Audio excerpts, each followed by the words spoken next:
ਬਾਣੀ ਗੁਰੂ ਗੁਰੂ ਹੈ ਬਾਣੀ, ਵਿੱਚ ਬਾਣੀ ਅੰਮ੍ਰਿਤ ਸਾਰੇ।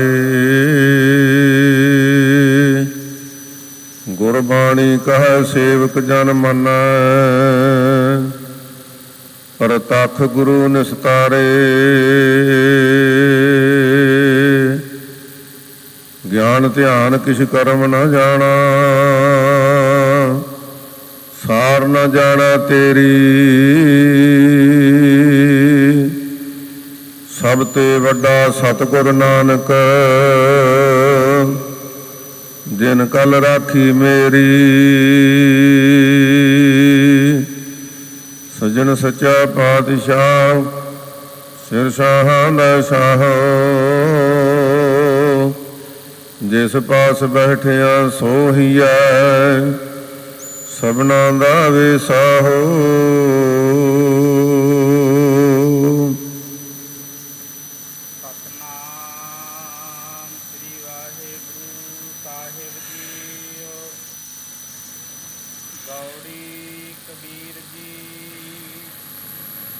जब हम एको एक कर जानिया, तब लुग है काहे दुख मानिया। जब हम एको एक कर जानिया, तब लुग है काहे दुख मानिया।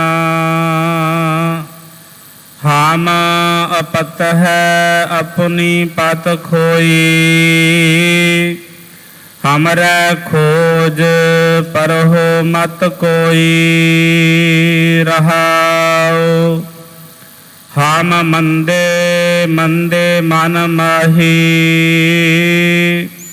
सांझ पात काहू स्यो नाही।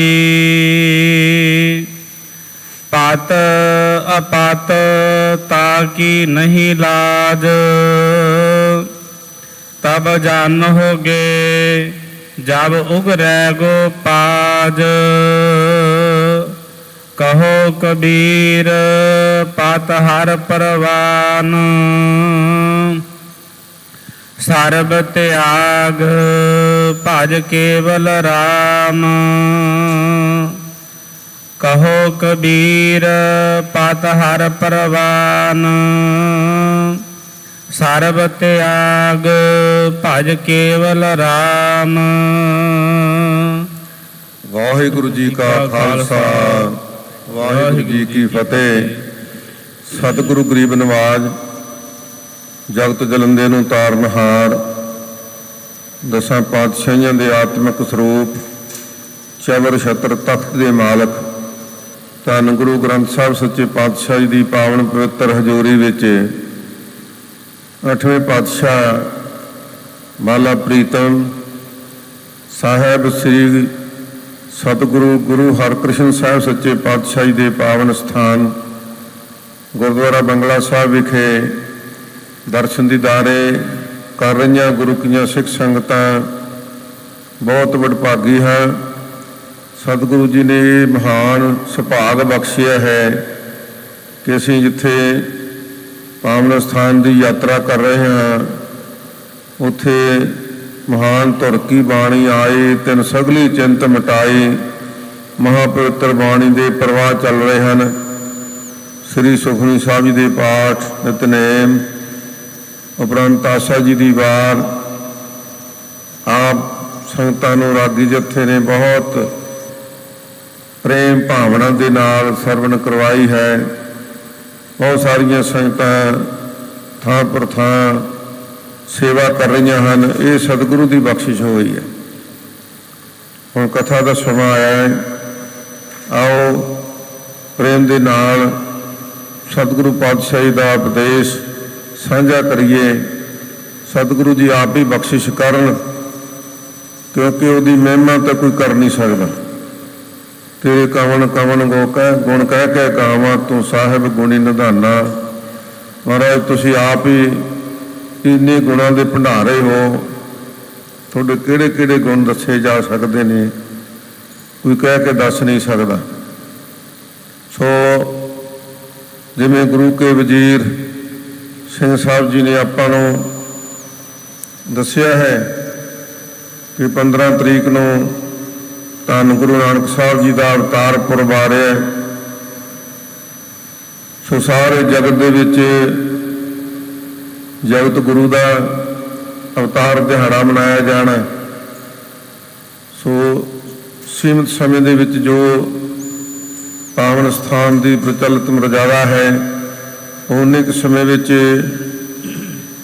ਸ਼ਬਦ ਦੀ ਵਿਚਾਰ ਵੀ ਥੋੜ੍ਹੇ ਸਮੇਂ ਵਿੱਚ ਅੱਖਰੀ ਅਰਥ ਕਰਾਂਗੇ ਅਤੇ ਨਾਲ ਨਾਲ ਗੁਰੂ ਸਾਹਿਬ ਜੀ ਦਾ, ਧੰਨ ਗੁਰੂ ਨਾਨਕ ਸਾਹਿਬ ਸੱਚੇ ਪਾਤਸ਼ਾਹ ਜੀ ਦਾ ਜੀਵਨ ਵੀ ਸਾਂਝਾ ਕਰਾਂਗੇ।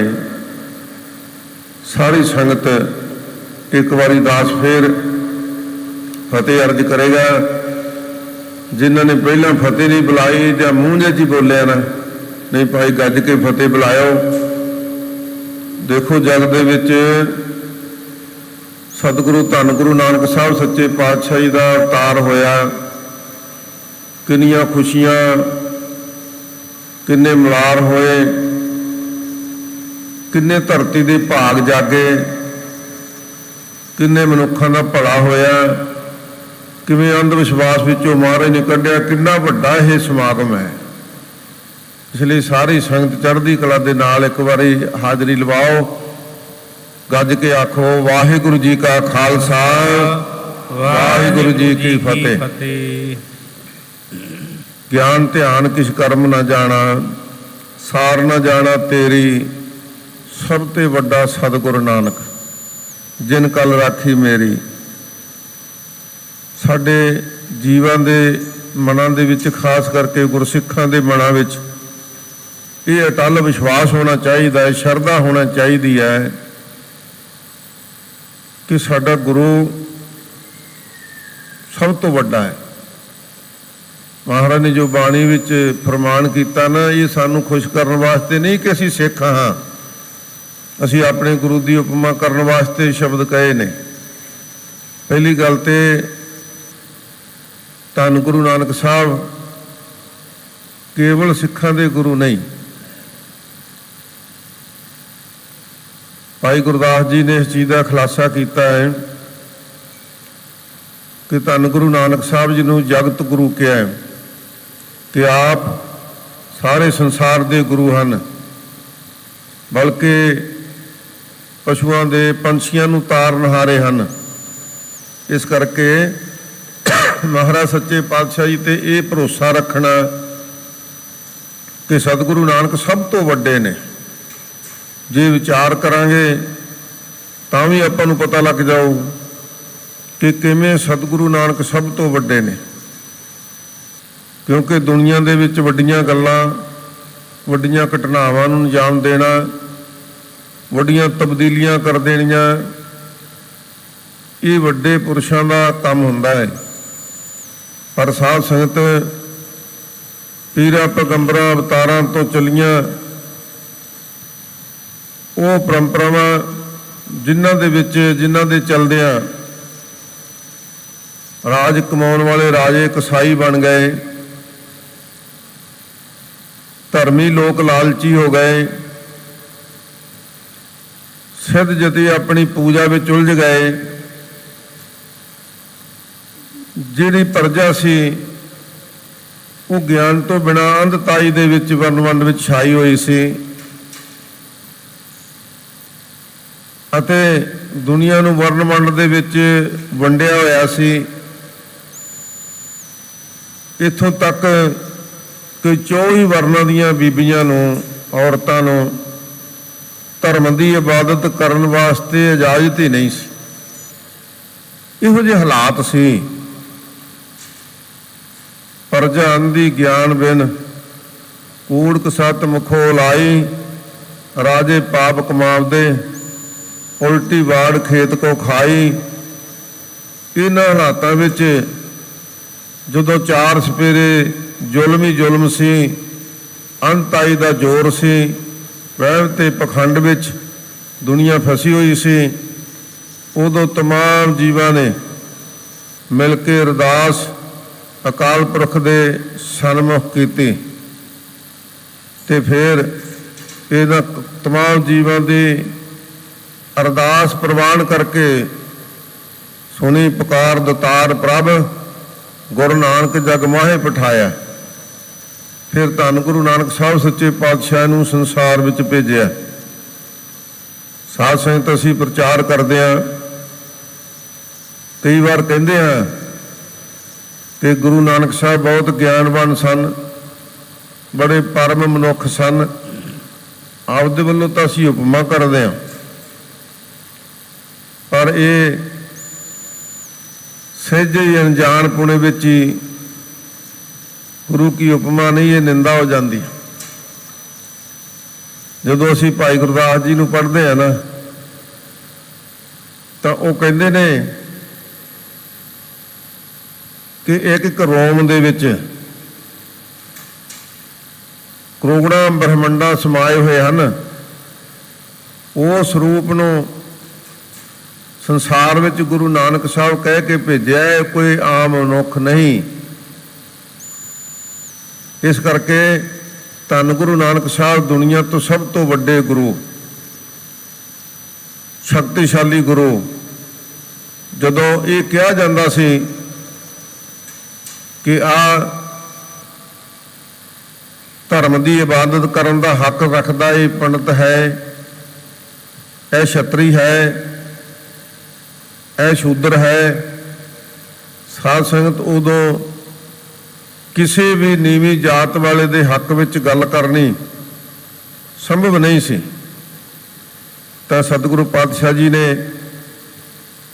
ਕੇਵਲ ਕਿਹਾ ਹੀ ਨਹੀਂ, ਉਹਨਾਂ ਨਾਲ ਭਾਵ ਭਾਵਨਾ ਕਰਕੇ, ਵਰਤਾਓ ਕਰਕੇ, ਉਹਨਾਂ ਦੇ ਪ੍ਰਥਾਏ ਬਾਣੀ ਉਚਾਰ ਕੇ, ਨੀਚਾ ਅੰਦਰ ਨੀਚ ਜਾਤ ਨੀਚੀ ਹੂੰ ਅਤ ਨੀਚ, ਨਾਨਕ ਤਿਨ ਕੇ ਸੰਗ ਸਾਥ ਵੱਡਿਆ ਸਿਉ ਕਿਆ ਰੀਸ, ਜਿੱਥੇ ਨੀਚ ਸਮਾਲੀਅਨ ਤਿੱਥੇ ਨਦਰ ਤੇਰੀ ਬਖਸ਼ੀਸ। ਇਹ ਬਾਣੀ ਉਚਾਰ ਦਿੱਤੀ ਕਿ ਜਿਹੜੇ ਭਾਵ ਭਗਤੀ ਕਰਨ ਵਾਲੇ ਹੈ, ਉਹਨਾਂ ਨੂੰ ਭਾਵੇਂ ਕਹੋ ਕਿ ਨੀਚ ਜਾਤ ਦੇ ਨੇ, ਛੋਟੀ ਜਾਤ ਦੇ ਨੇ, ਵੱਡੀ ਜਾਤ ਦੇ ਅਭਿਮਾਨੀ ਬਣ ਕੇ ਭਾਵੇਂ ਬੈਠੇ ਰਹਿਣ, ਪਰ ਕਹਿੰਦੇ ਸਾਡਾ ਸੰਗ ਤੇ ਸਾਥ, ਸਾਡਾ ਵਰਤਾਓ ਉਹਨਾਂ ਨਾਲ ਹੈ ਜਿਹੜੇ ਪ੍ਰਮਾਤਮਾ ਦਾ ਨਾਮ ਜਪਦੇ, ਭਾਵੇਂ ਉਹ ਛੋਟੀ ਜਾਤ ਵਿੱਚ ਵੀ ਹੋਣ। ਇਹ ਸਤਿਗੁਰੂ ਪਾਤਸ਼ਾਹ ਜੀ ਨੇ ਸੰਸਾਰ ਵਿੱਚ ਉਹਨਾਂ ਲੋਕਾਂ ਦੇ ਪਾਸ ਆਪ ਜਾ ਕੇ, ਭਾਵੇਂ ਉਹ ਬਲੀ ਕੰਧਾਰੀ ਸੀ, ਭਾਵੇਂ ਉਹ ਕੌਡਾ ਰਾਖਸ਼ ਸੀ, ਭਾਵੇਂ ਉਹ ਸੱਜਣ ਠੱਗ ਸੀ, ਕਿੱਥੋਂ ਤੱਕ ਮਹਾਰਾਜ ਸੱਚੇ ਪਾਤਸ਼ਾਹ ਜੀ ਨੇ ਵੱਡੀਆਂ 4 ਉਦਾਸੀਆਂ ਕਰਕੇ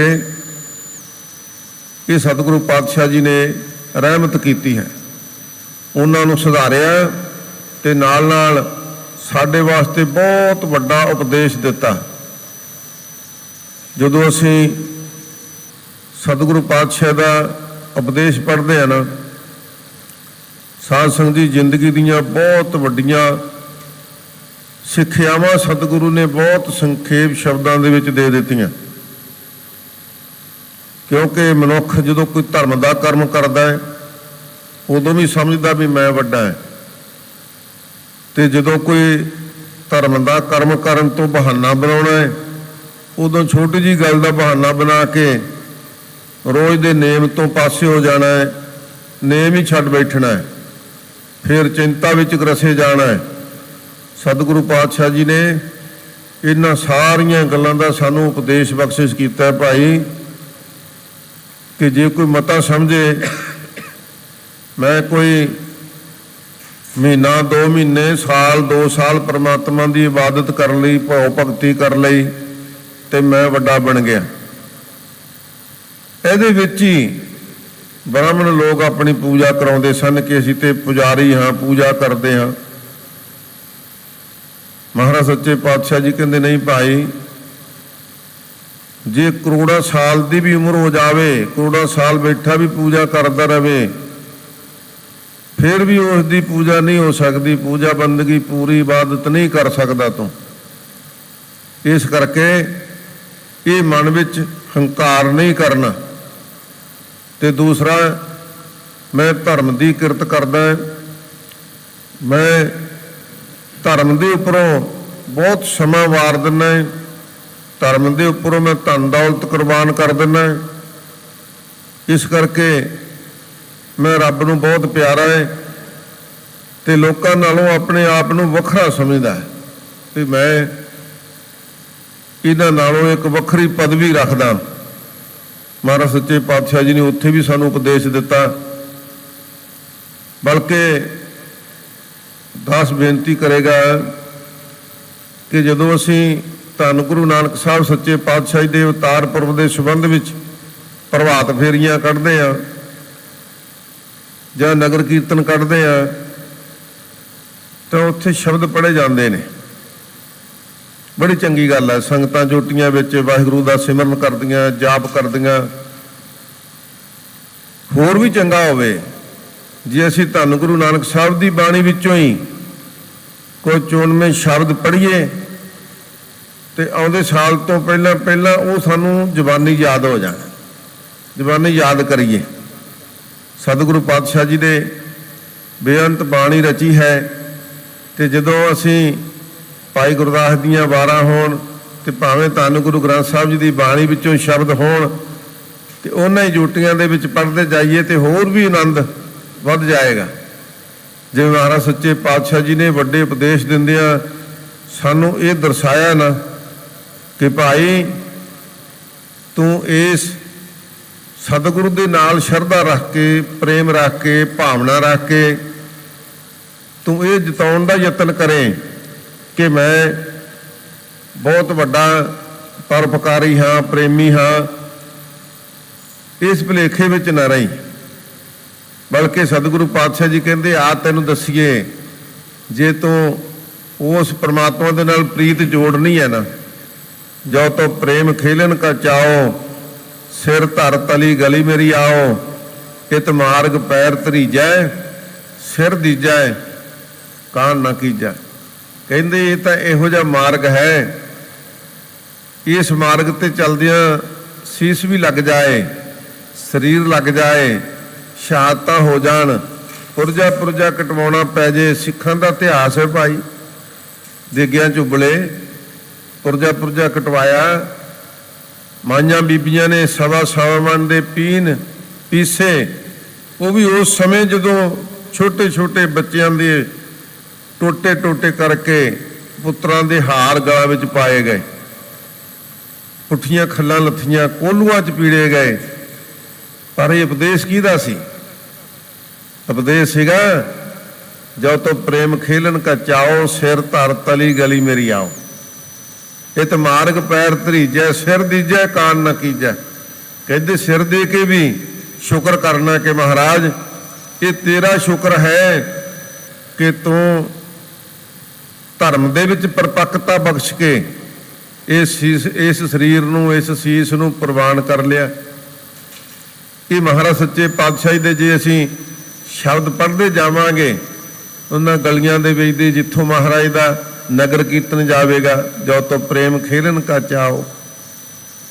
ਸਾਧ ਸੰਗਤ ਜੀ, ਬੇਅੰਤ ਗੁਰੂ ਕੇ ਸ਼ਬਦ ਹਨ।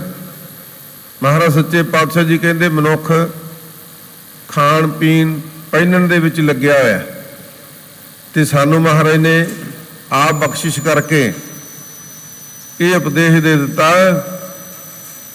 ਖਾਣਾ ਪੀਣਾ ਹੱਸਣਾ ਸੌਣਾ ਵਿਸਰ ਗਿਆ ਹੈ ਮਰਨਾ। ਕਹਿੰਦੇ ਭਾਈ ਜਿਹੜਾ ਪਤਾ ਨਿਸ਼ਚਿਤ ਸਮਾਂ ਉਹ ਤੇਰੇ ਤੋਂ ਵਿਸਰ ਗਿਆ, ਤੂੰ ਤੇ ਖਾਣ ਪੀਣ ਦੇ ਵਿੱਚ ਹੀ ਲੱਗਾ ਹੋਇਆ। ਤੇ ਫਿਰ ਸਤਿਗੁਰੂ ਪਾਤਸ਼ਾਹ ਜੀ ਨੇ ਰੋਜ਼ ਦੀ ਕਿਰਤ ਕਰਨ ਵਾਲੇ, ਕਿਉਂਕਿ ਸਤਿਗੁਰੂ ਜੀ ਆਪ ਵੀ ਇਹੀ ਕਿਰਤ ਕਰਦੇ ਸੀ ਨਾ, ਜਿਹਦੇ ਪ੍ਰਸਾਏ ਸ਼ਬਦ ਉਚਾਰਿਆ ਸਤਿਗੁਰੂ ਜੀ ਨੇ।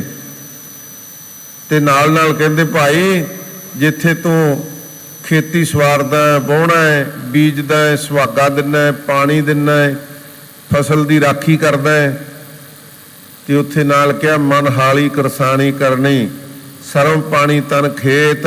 ਕਹਿੰਦੇ ਭਾਈ ਇਹ ਵੀ ਨਾਲ ਖਿਆਲ ਰੱਖੀ ਕਿ ਆਪਣੇ ਮਨ ਦੇ ਵਿੱਚ ਨਾਮ ਦਾ ਬੀਜ ਬੀਜ ਕੇ ਸੰਤੋਖ ਦਾ ਸੁਹਾਗਾ ਦੇ ਕੇ ਇਹਦੀ ਵੀ ਨਾਲ ਰਾਖੀ ਕਰਨੀ। ਤੇ ਦੂਸਰੇ ਪਾਸੇ ਸਤਿਗੁਰੂ ਪਾਤਸ਼ਾਹ ਧੰਨ ਗੁਰੂ ਨਾਨਕ ਸਾਹਿਬ ਸੱਚੇ ਪਾਤਸ਼ਾਹ ਜੀ ਨੇ ਰਹਿਮਤ ਕੀਤੀ ਸਾਡੇ ਤੇ।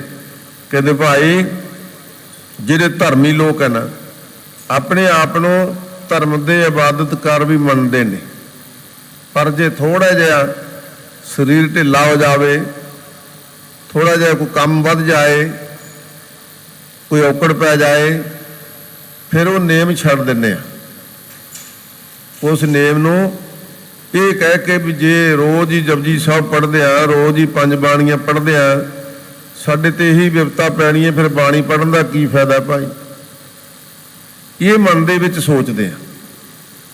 ਤੇ ਫਿਰ ਭਾਈ ਧੰਨ ਗੁਰੂ ਨਾਨਕ ਸਾਹਿਬ ਦੇ ਉਪਦੇਸ਼ ਨੂੰ ਯਾਦ ਕਰਨਾ ਚਾਹੀਦਾ, ਜਿਨ੍ਹਾਂ ਦਾ ਆਪਾਂ ਗੁਰਪੁਰਬ ਮਨਾਉਣ ਜਾ ਰਹੇ ਨਾ, ਅਵਤਾਰ ਪੁਰਬ ਸਾਰੀ ਦੁਨੀਆ ਦੇ ਵਿੱਚ ਮਨਾਇਆ ਜਾਣਾ ਹੈ। ਤੇ ਉਦੋਂ ਯਾਦ ਕਰਨਾ ਹੈ ਕਿ ਜੇ ਸਰੀਰ ਨੂੰ ਬੁਖਾਰ ਹੋ ਗਿਆ, ਕੋਈ ਕੁਦਰਤੀ ਆਫਤ ਆ ਗਈ, ਕੋਈ ਔਕੜ ਪੈ ਗਈ, ਕਿਸੇ ਬਿਜ਼ਨਸ ਦੇ ਵਿੱਚ ਘਾਟਾ ਪੈ ਗਿਆ, ਤੇ ਫਿਰ ਲਾਂਭਾ ਮਹਾਰਾਜ ਨੂੰ ਦੇਣਾ, ਲਾਂਭਾ ਫਿਰ ਨਿਤਨੇਮ ਨੂੰ ਦੇਣਾ, ਬਾਣੀ ਨੂੰ ਦੇਣਾ, ਰੋਜ਼ ਦੇ ਸਿਮਰਨ ਨੂੰ ਛੱਡ ਦੇਣਾ ਨਹੀਂ। ਮਹਾਰਾਜ ਸੱਚੇ ਪਾਤਸ਼ਾਹ ਜੀ ਫਰਮਾਉਂਦੇ ਨੇ ਕਿ ਕਹਿੰਦੇ ਭਾਈ ਤੈਨੂੰ ਪਤਾ ਹੀ ਨਹੀਂ ਕਿ ਉਹ ਕਿਸ ਰੰਗ ਦੇ ਵਿੱਚ ਪ੍ਰਸੰਨ ਹੈ, ਕਿਸ ਰੰਗ ਦੇ ਵਿੱਚ ਤੈਨੂੰ ਉਹਨੇ ਰੰਗ ਚਾੜਨਾ ਹੈ, ਤੈਨੂੰ ਨਹੀਂ ਪਤਾ ਇਸ ਗੱਲ ਦਾ। ਹਜ਼ੂਰ ਬਾਣੀ ਵਿੱਚ ਫਰਮਾਉਂਦੇ ਨੇ, ਜੇ ਦੇਹ ਦੁੱਖ ਲਾਈਐ ਪਾਪ ਗ੍ਰਹਿ ਦੁਹਰਾਓ। ਕਹਿੰਦੇ ਭਾਈ ਜੇ ਇਸ ਦੇਹੀ ਨੂੰ ਦੁੱਖ ਲੱਗ ਜਾਵੇ, ਕੋਈ ਭਿਆਨਕ ਦੁੱਖ ਲੱਗ ਜਾਵੇ, ਤੇ ਜਿਹੜੇ 2 ਗ੍ਰਹਿ ਮੰਨੇ ਨੇ, ਜਿਹੜੇ ਕਹਿੰਦੇ ਸੰਸਾਰ ਦੇ ਵਿੱਚ ਪ੍ਰਚਲਿਤ ਨੇ, ਰਾਹੂ ਤੇ ਕੇਤੂ, ਕਹਿੰਦੇ ਇਹ ਪਾਪ ਦੇ ਗ੍ਰਹਿ ਜੇ ਦੋਨੇ ਹੀ ਲਾਗੂ ਹੋ ਜਾਣ, ਰਤ ਪੀਣੇ ਰਾਜੇ ਸਿਰਾ ਉੱਪਰ ਰੱਖੀਐ। ਕਹਿੰਦੇ ਜੇ ਜ਼ੁਲਮ ਕਰਨ ਵਾਲੇ ਰਾਜੇ ਜਿਹੜੇ ਬੇਇਨਸਾਫੀਆਂ ਕਰਕੇ ਹੀ ਜੇਲ੍ਹ ਵਿੱਚ ਪਾ ਦੇਣ,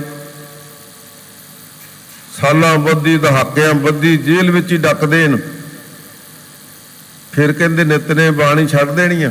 ਕਹਿੰਦੇ ਨਹੀਂ ਭਾਈ, ਰਤ ਪੀਣੇ ਰਾਜੇ ਸਿਰਾ ਉੱਪਰ ਰੱਖੀਐ, ਏਵੇਂ ਜਪੈ ਭਾਓ। ਕਹਿੰਦੇ ਫਿਰ ਵੀ ਇਵੇਂ ਰੱਖੇ ਤੇ ਮਹਾਰਾਜ ਫਿਰ ਤੇਰੇ ਤੇ ਭਾਵਨਾ ਰੱਖੀਏ ਵੀ ਤੂੰ ਹੈ ਸਾਲਾਹਣਾ ਆਖਣ ਲਾਹਾ ਨਾ ਚਾਓ। ਮਹਾਰਾਜ ਤੇਰੀ ਕਿਰਪਾ ਤਾਂ ਵਿਸ਼ੇਸ਼ ਤੌਰ ਤੇ ਹੋਵੇਗੀ ਜੇ ਇਹਨਾਂ ਹਾਲਾਤਾਂ ਦੇ ਵਿੱਚ ਵੀ ਤੇਰੇ ਨਾਮ ਨੂੰ ਜਪੀਏ, ਤੇਰੇ ਤੇ ਅਸੀਂ ਭਰੋਸਾ ਰੱਖੀਏ, ਤੇਰੇ ਤੇ ਉਹੀ ਭਾਵਨਾ ਬਣੀ ਰਵੇ। ਮਹਾਰਾਜ ਸਾਡੀ ਇਹ ਸਾਡੀ ਅਰਦਾਸ ਬੇਨਤੀ ਹੈ। ਧੰਨ ਗੁਰੂ ਨਾਨਕ ਸਾਹਿਬ ਸੱਚੇ ਪਾਤਸ਼ਾਹ ਜੀ ਨੇ ਸਾਨੂੰ ਹਰ ਪੱਖ ਤੋਂ ਇਹ ਸਮਝਾਉਣਾ ਕੀਤਾ ਕਿ ਗੁਰੂ ਕੇ ਸਿੱਖਾ ਥੋੜੀ ਜਿਹੀ ਵੀ ਔਕੜ ਪੈ ਗਈ, ਐਵੇਂ ਨਾ ਫਿਰ ਭੂਤਾਂ ਪ੍ਰੇਤਾਂ ਦੇ ਮਗਰ, ਡੰਬੀਆਂ ਪਖੰਡੀਆਂ ਦੇ ਮਗਰ, ਦੇਹ ਧਾਰੀਆਂ ਦੇ ਮਗਰ ਤੁਰਿਆ ਫਿਰੀ ਨਹੀਂ। ਜਿਹੜਾ ਇਹ ਬਾਣੀ ਦੇ ਵਿੱਚ ਫਰਮਾਇਆ ਨਾ, ਸਭ ਤੋਂ ਵੱਡਾ ਸਤਿਗੁਰੂ ਨਾਨਕ, ਤੇ ਸਤਿਗੁਰੂ ਨਾਨਕ ਨੇ ਵੱਡਾ ਕਿਹਨੂੰ ਕਿਹਾ? ਮਹਾਰਾਜ ਸੱਚੇ ਪਾਤਸ਼ਾਹ ਨੇ ਤਾਂ ਕਿਸੇ ਨੂੰ ਵੱਡਾ ਕਿਹਾ ਨਾ ਭਾਈ। ਸਭ ਤੋਂ ਵੱਡੀ ਦਾਤ ਮਹਾਰਾਜ ਸੱਚੇ ਪਾਤਸ਼ਾਹ ਜੀ ਨੇ ਸਾਨੂੰ ਦਿੱਤੀ। ਆਪ ਸੁਲਤਾਨਪੁਰ ਸਾਹਿਬ ਦੀ ਧਰਤੀ ਤੇ ਸਾਧ ਸੰਗਤ ਵੇਈ ਨਦੀ ਵਿੱਚ ਪ੍ਰਵੇਸ਼ ਹੋ ਕੇ 2 ਦਿਨ ਨਦੀ ਦੇ ਵਿੱਚ ਜਲ ਵਿੱਚ ਪ੍ਰਵੇਸ਼ ਹੀ ਰਹੇ, ਤੇ ਮਹਾਰਾਜ ਨੇ ਸੱਚਖੰਡ ਤੋਂ ਸਾਨੂੰ ਇਹ ਬਾਣੀ ਲਿਆ ਕੇ ਦਿੱਤੀ, ਜਿਹੜਾ ਕਿਹਾ ਮਰੇ ਧੁਰ ਕੀ ਬਾਣੀ ਆਈ, ਤਿੰਨ ਸਗਲੀ ਚਿੰਤ ਮਿਟਾਈ। ਤੇ ਫਿਰ ਇਹ ਜਿਹੜਾ ਸਾਨੂੰ ਮੂਲ ਮੰਤਰ ਦਿੱਤਾ, ਇਹਦੇ ਵਾਸਤੇ ਕਹਿ ਦਿੱਤਾ ਮਹਾਰਾਜ ਸੱਚੇ ਪਾਤਸ਼ਾਹ ਜੀ ਨੇ। ਜਦੋਂ ਰਾਏ ਬੁਲਾਰ ਤੇ ਹੋਰ ਸਿੱਖ ਸੰਗਤਾਂ ਨੇ ਪੁੱਛਿਆ ਮਹਾਰਾਜ ਸੱਚਖੰਡ ਗਏ ਤੇ ਕੀ ਲੈ ਕੇ ਆਏ? ਮਹਾਰਾਜ ਸੱਚੇ ਪਾਤਸ਼ਾਹ ਜੀ ਕਹਿੰਦੇ ਭਾਈ ਲਿਆਏ ਮੂਲ ਮੰਤਰ। ਸਾਰੇ ਮੰਤਰਾਂ ਦਾ ਮੁੱਢ ਕਿਉਂ ਕਿਹਾ? ਗਿਆਨ ਧਿਆਨ ਕਿਛ ਕਰਮ ਨਾ ਜਾਣਾ, ਸਾਰ ਨਾ ਜਾਣਾ ਤੇਰੀ, ਸਭ ਤੋਂ ਵੱਡਾ ਸਤਿਗੁਰੂ ਨਾਨਕ। ਕਿਉਂਕਿ ਮੰਤਰਾਂ ਦਾ ਜ਼ੋਰ ਸੀ, ਮੰਤਰਾਂ ਦੇ ਜ਼ੋਰ ਤੇ ਦੁਨੀਆ ਨੂੰ ਨਵਾਇਆ ਜਾਂਦਾ ਸੀ, ਦੁਨੀਆ ਨੂੰ ਮਨਾਇਆ ਜਾਂਦਾ, ਭਰਮਾਇਆ ਜਾਂਦਾ ਸੀ। ਤੇ ਮਹਾਰਾਜ ਕਹਿੰਦੇ ਲਓ ਭਾਈ ਅਸੀਂ ਲਿਆਏ ਹੁਣ ਮੂਲ ਮੰਤਰ, ਕੋਈ ਮੰਤਰ ਇੱਥੇ ਅਸਰ ਕਰੇਗਾ ਹੀ ਨਹੀਂ। ਤੇ ਮਹਾਰਾਜ ਸੱਚੇ ਪਾਤਸ਼ਾਹ ਇਹ ਆਪ ਜੀ ਨੇ ਲਿਆਂਦਾ ਮੰਤਰ, ਇਹ ਆਪ ਜੀ ਨੇ ਪੈਦਾ ਕੀਤਾ ਮੰਤਰ, ਇਹ ਆਪ ਜੀ ਨੇ ਉਚਾਰਿਆ ਮੰਤਰ।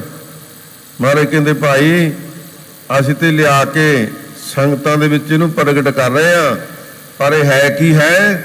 ਇਹ ਆਦ ਸੱਚ, ਜੁਗਾਦ ਸੱਚ, ਹੈ ਵੀ ਸੱਚ, ਨਾਨਕ ਹੋਸੀ ਵੀ ਸੱਚ। ਤੇ ਮਹਾਰਾਜ ਕੀ ਹੈ ਫਿਰ ਮੰਤਰ? ਮਹਾਰਾਜ ਕਹਿੰਦੇ ਇੱਕ ਓੰਕਾਰ ਸਤਨਾਮ ਕਰਤਾ ਪੁਰਖ ਨਿਰਭਉ ਨਿਰਵੈਰ ਅਕਾਲ ਮੂਰਤ ਅਜੂਨੀ ਸੈਭੰ ਗੁਰ ਪ੍ਰਸਾਦ। ਕਹਿੰਦੇ ਮੰਤਰ ਲਿਆਏ ਮਹਾਰਾਜ, ਕੀ ਕਰਨਾ ਫਿਰ? ਮਹਾਰਾਜ ਕਹਿੰਦੇ ਜਪ, ਇਹਨੂੰ ਭਾਈ ਜਪ, ਜਪਣ ਵਾਸਤੇ ਹੈ। ਤੇ ਫਿਰ ਕਿਹਾ ਸੀ ਇਹ ਆਦ ਸੱਚ ਜੁਗਾਦ ਸੱਚ ਹੈ ਵੀ ਸੱਚ ਨਾਨਕ ਹੋਸੀ ਵੀ ਸੱਚ। ਕਹਿੰਦੇ ਪਹਿਲਾਂ ਵੀ ਸੱਚਾ ਹੀ ਸੀ, ਅੱਜ ਸੱਚਾ ਵਰਤ ਰਿਹਾ ਹੈ ਤੇ ਹਮੇਸ਼ਾ ਹੀ ਸੱਚਾ ਰਹੇਗਾ। ਮਹਾਰਾਜ ਸੱਚੇ ਪਾਤਸ਼ਾਹ ਜੀ ਨੇ ਇਹ ਸਾਨੂੰ ਮੰਤਰ ਦਿੱਤਾ ਭਾਈ। ਤੇ ਜਿਹੜੇ ਗੁਰੂ ਕੇ ਪਿਆਰੇ ਪ੍ਰੇਮ ਸ਼ਰਧਾ ਦੇ ਨਾਲ ਇਹਦਾ ਅਭਿਆਸ ਕਰਦੇ ਆ, ਵਾਹਿਗੁਰੂ ਦਾ ਸਿਮਰਨ ਕਰਦੇ ਆ, ਮੂਲ ਮੰਤਰ ਦੀ ਮਾਲਾ ਫੇਰਦੇ ਆ, ਜਪ ਕਰਦੇ ਆ, ਉਹਨਾਂ ਤੇ ਥਾਂ ਕਿਰਪਾ ਹੋ ਜਾਂਦੀ ਸਤਿਗੁਰੂ ਦੀ, ਬੇਅੰਤ ਬਖਸ਼ਿਸ਼ਾਂ ਹੋ ਜਾਂਦੀਆਂ। ਧੰਨ ਗੁਰੂ ਨਾਨਕ ਸਾਹਿਬ ਸੱਚੇ ਪਾਤਸ਼ਾਹ ਜੀ ਨੇ ਜਿੱਥੇ ਸਿੱਧਾਂ ਨੂੰ, ਜਿੱਥੇ ਪੀਰਾਂ ਨੂੰ, ਜਿੱਥੇ ਜੋਗੀਆਂ ਨੂੰ, ਜਿੱਥੇ ਰਾਜਿਆਂ ਨੂੰ, ਜਿੱਥੇ ਵਲੀਆਂ ਨੂੰ ਸਿੱਖਿਆ ਦਿੱਤੀ ਨਾ, ਉੱਥੇ ਆਮ ਜਗਤ ਨੂੰ ਕਿਹਾ ਕਿ ਤੁਸੀਂ ਪਰਮੇਸ਼ਰ ਦੀ ਭਾਵ ਭਗਤੀ ਦੇ ਵਿੱਚ ਆਪਣੇ ਮਨ ਨੂੰ ਰੰਗੋ, ਕਿਉਂਕਿ ਇਹ ਰੰਗ ਹਰ ਇੱਕ ਤੇ ਚੜ੍ਹ ਸਕਦਾ। ਤੁਹਾਨੂੰ ਐਵੇਂ ਭਰਮ ਭੁਲੇਖਿਆਂ ਵਿੱਚ ਪਾਇਆ ਹੈ ਕਿ ਕੇਵਲ ਕੁਝ ਗਿਣਤੀ ਦੇ ਲੋਕ ਨੇ ਜਿਹੜੇ ਪ੍ਰਭੂ ਦੀ ਇਬਾਦਤ ਕਰ ਸਕਦੇ, ਭਾਵ ਭਗਤੀ ਕਰ ਸਕਦੇ ਆ।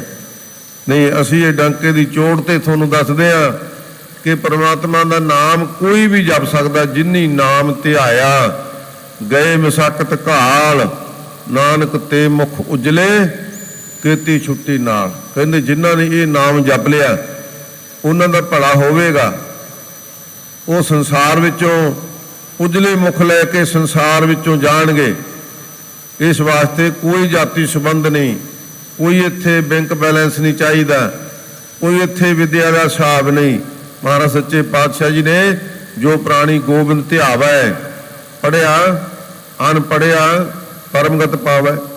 ਕਹਿੰਦੇ ਉਹ ਪਰਮਗਤੀ ਨੂੰ ਪ੍ਰਾਪਤ ਹੋ ਜਾਵੇਗਾ ਜਿਹੜਾ ਉਸ ਪ੍ਰਭੂ ਦੀ ਇਸ ਭਗਤੀ ਦੇ ਵਿੱਚ ਆਪਣੇ ਆਪ ਨੂੰ ਜੋੜ ਲਵੇਗਾ। ਹੁਣ ਆਪਾਂ ਵਾਹਿਗੁਰੂ ਤਾਂ ਸਾਰੇ ਹੀ ਕਹਿ ਸਕਦੇ ਆ ਨਾ ਭਾਈ, ਇਹਦੇ ਵਾਸਤੇ ਤਾਂ ਕੋਈ ਡਿਗਰੀ ਨਹੀਂ ਚਾਹੀਦੀ, ਇਹਦੇ ਵਾਸਤੇ ਤਾਂ ਸਾਨੂੰ ਕੋਈ ਬਹੁਤ ਵਿਦਿਆ ਤੇ ਯੋਗਤਾ ਨਹੀਂ ਚਾਹੀਦੀ ਕਿ ਤਾਂ ਅਸੀਂ ਵਾਹਿਗੁਰੂ ਕਹਿ ਸਕਦੇ ਹਾਂ। ਪਰ ਗੱਲ ਬੜੀ ਵੱਡੀ ਹੈ, ਗੱਲ ਬਹੁਤ ਵੱਡੀ ਹੈ। ਸਾਰੀਆਂ ਵਿਦਿਆ ਦੀ ਦਾਤੀ ਹੈ ਇਹ ਵਿਦਿਆ। ਸੋ ਇਸ ਕਰਕੇ ਵਾਹਿਗੁਰੂ ਸਿਮਰਨ ਸਭ ਤੋਂ ਵੱਡਾ ਹੈ।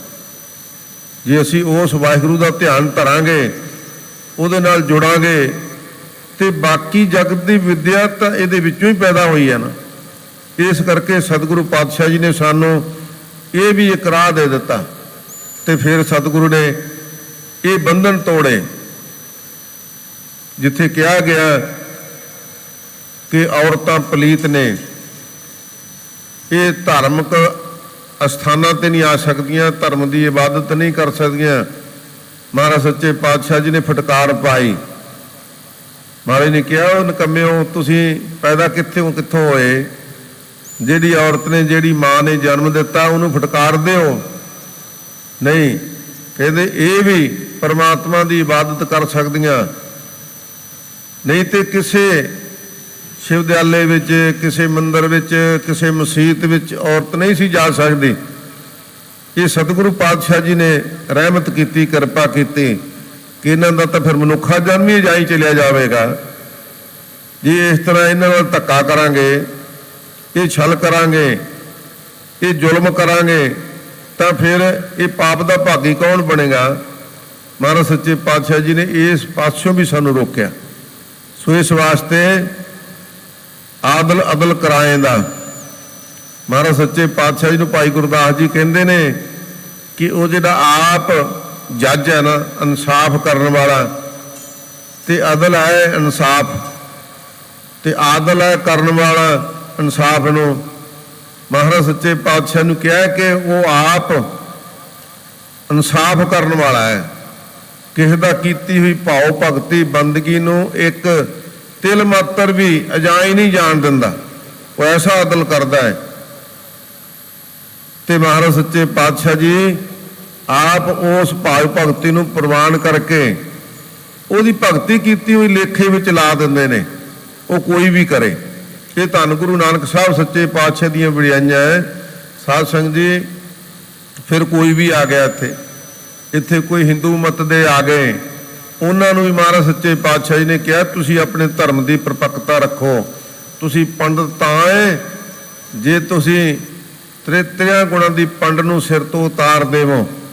ਜੇ ਇੱਥੇ ਮੁਸਲਮਾਨ ਵੀਰ ਆਏ ਸਤਿਗੁਰੂ ਦੀ ਇਬਾਦਤ ਕਰਨ ਵਾਸਤੇ ਸਤਿਗੁਰੂ ਦੀ ਸ਼ਰਨ ਵਿੱਚ ਆ ਗਏ, ਤੇ ਮਹਾਰਾਜ ਸੱਚੇ ਪਾਤਸ਼ਾਹ ਜੀ ਉਹਨਾਂ ਨੂੰ ਵੀ ਕਿਹਾ ਕਿ ਤੁਸੀਂ ਪੰਜ ਵਕਤ ਦੇ ਨਮਾਜ਼ੀ ਤਾਂ ਹੈ ਜੇ ਤੁਸੀਂ ਮੁਸਲਮਾਨ ਮੋਮ ਦਿਲ ਹੋਵੇ, ਅੰਤਰ ਕੀ ਮਲ ਦਿਲ ਤੇ ਧੋਵੇ, ਦੁਨੀਆ ਰੰਗ ਨਾ ਆਵੇ ਨੇੜੇ, ਜਿਉਂ ਕੁਸਮ ਪਾਟ ਕਿਉ ਪਾਕ ਹਰਾ। ਕਹਿੰਦੇ ਭਾਈ ਇਸ ਤਰ੍ਹਾਂ ਦਾ ਤੇਰਾ ਜੀਵਨ ਚਾਹੀਦਾ ਤਾਂ ਤੂੰ ਮੁਸਲਮਾਨ ਹੈ। ਇਸ ਕਰਕੇ ਹੀ ਮਹਾਰਾਜ ਸੱਚੇ ਪਾਤਸ਼ਾਹ ਨੂੰ ਭਾਈ ਗੁਰਦਾਸ ਜੀ ਨੇ ਕਿਹਾ ਕਿ ਜਹਰ ਪੀਰ ਜਗਤ ਗੁਰ ਬਾਬਾ। ਜੇ ਜਹਰ ਪੀਰ ਵੀ ਹੈ ਕਿਉਂਕਿ ਮੁਸਲਮਾਨ ਪੀਰ ਮੰਨਦੇ ਸਨ, ਤੇ ਸਿੱਖ ਜਗਤ ਦੇ ਵਿੱਚ ਗੁਰੂ ਬਾਬਾ ਮੰਨਦੇ ਸਨ। ਇਹ ਜਾਹਰ ਪੀਰ ਤਾਂ ਪ੍ਰਗਟ ਹੋਇਆ ਸੀ ਭਾਈ। ਇਸ ਵਾਸਤੇ ਅਸੀਂ ਧੰਨ ਗੁਰੂ ਨਾਨਕ ਸਾਹਿਬ ਸੱਚੇ ਪਾਤਸ਼ਾਹ ਜੀ ਦਾ ਜਿੱਥੇ ਅਵਤਾਰ ਪੁਰਬ ਮਨਾਉਣਾ ਹੈ, ਉੱਥੇ ਉਹਨਾਂ ਦੀਆਂ ਬੇਅੰਤ ਜਿਹੜੀਆਂ ਬਖਸ਼ਾਂ ਨੇ, ਜਿਹੜੇ ਬੰਧਨ ਮਹਾਰਾਜ ਸੱਚੇ ਪਾਤਸ਼ਾਹ ਜੀ ਨੇ ਤੋੜੇ। ਕੋਈ ਕਹਿ ਸਕਦਾ ਸੀ ਕਿ ਭਾਈ ਇਹ ਜਿਹੜੇ ਦੁਨੀਆ ਤੇ ਰਾਜੇ ਰਾਜ ਕਮਾਉਣ ਵਾਲੇ ਹੈ ਉਹ ਪਾਪੀ ਨੇ, ਉਹ ਜ਼ਾਲਮ ਨੇ। ਜ਼ੁਲਮ ਕਰਨ ਵਾਲੇ ਨੂੰ ਵੀ ਜ਼ਾਲਮ ਕਹਿਣਾ, ਇਹ ਸਾਧ ਸੰਗਤ ਧੰਨ ਗੁਰੂ ਨਾਨਕ ਸਾਹਿਬ ਵੀ ਕਹਿ ਸਕਦੇ ਨੇ। ਰਾਜੇ ਸ਼ੀ ਮੁਕੱਦਮ ਕੁੱਤੇ, ਜਾਏ ਜਗਾਇਨ ਬੈਠੇ ਸੁੱਤੇ, ਇਹ ਕੌਣ ਕਹਿ ਸਕਦਾ ਸੀ? ਇਹ ਧੰਨ ਗੁਰੂ ਨਾਨਕ ਸਾਹਿਬ ਵੀ ਕਹਿ ਸਕਦੇ ਸਨ। ਇਸ ਵਾਸਤੇ ਆਓ ਧੰਨ ਗੁਰੂ ਨਾਨਕ ਸਾਹਿਬ ਸੱਚੇ ਪਾਤਸ਼ਾਹ ਮਹਾਰਾਜ ਸੱਚੇ ਪਾਤਸ਼ਾਹ ਜੀ ਦਾ ਅਵਤਾਰ ਪੁਰਬ ਮਨਾਉਂਦਿਆਂ ਮਨ ਵਿੱਚ ਇਹ ਵਿਸ਼ਵਾਸ ਦ੍ਰਿੜ ਕਰੀਏ ਕਿ ਗਿਆਨ ਧਿਆਨ ਕਿਛ ਕਰਮ ਨਾ ਜਾਣਾ, ਸਾਰ ਨਾ ਜਾਣਾ ਤੇਰੀ, ਸਭ ਤੋਂ ਵੱਡਾ ਸਤਿਗੁਰ ਨਾਨਕ ਜਿਨ ਕਲ ਰਾਖੀ ਮੇਰੀ। ਸਭ ਤੋਂ ਵੱਡਾ ਸਤਿਗੁਰੂ ਨਾਨਕ ਸਾਹਿਬ ਸੱਚੇ ਪਾਤਸ਼ਾਹ ਦਾ ਉਪਦੇਸ਼ ਹੈ, ਉਹਨਾਂ ਦਾ ਸਿਧਾਂਤ ਹੈ।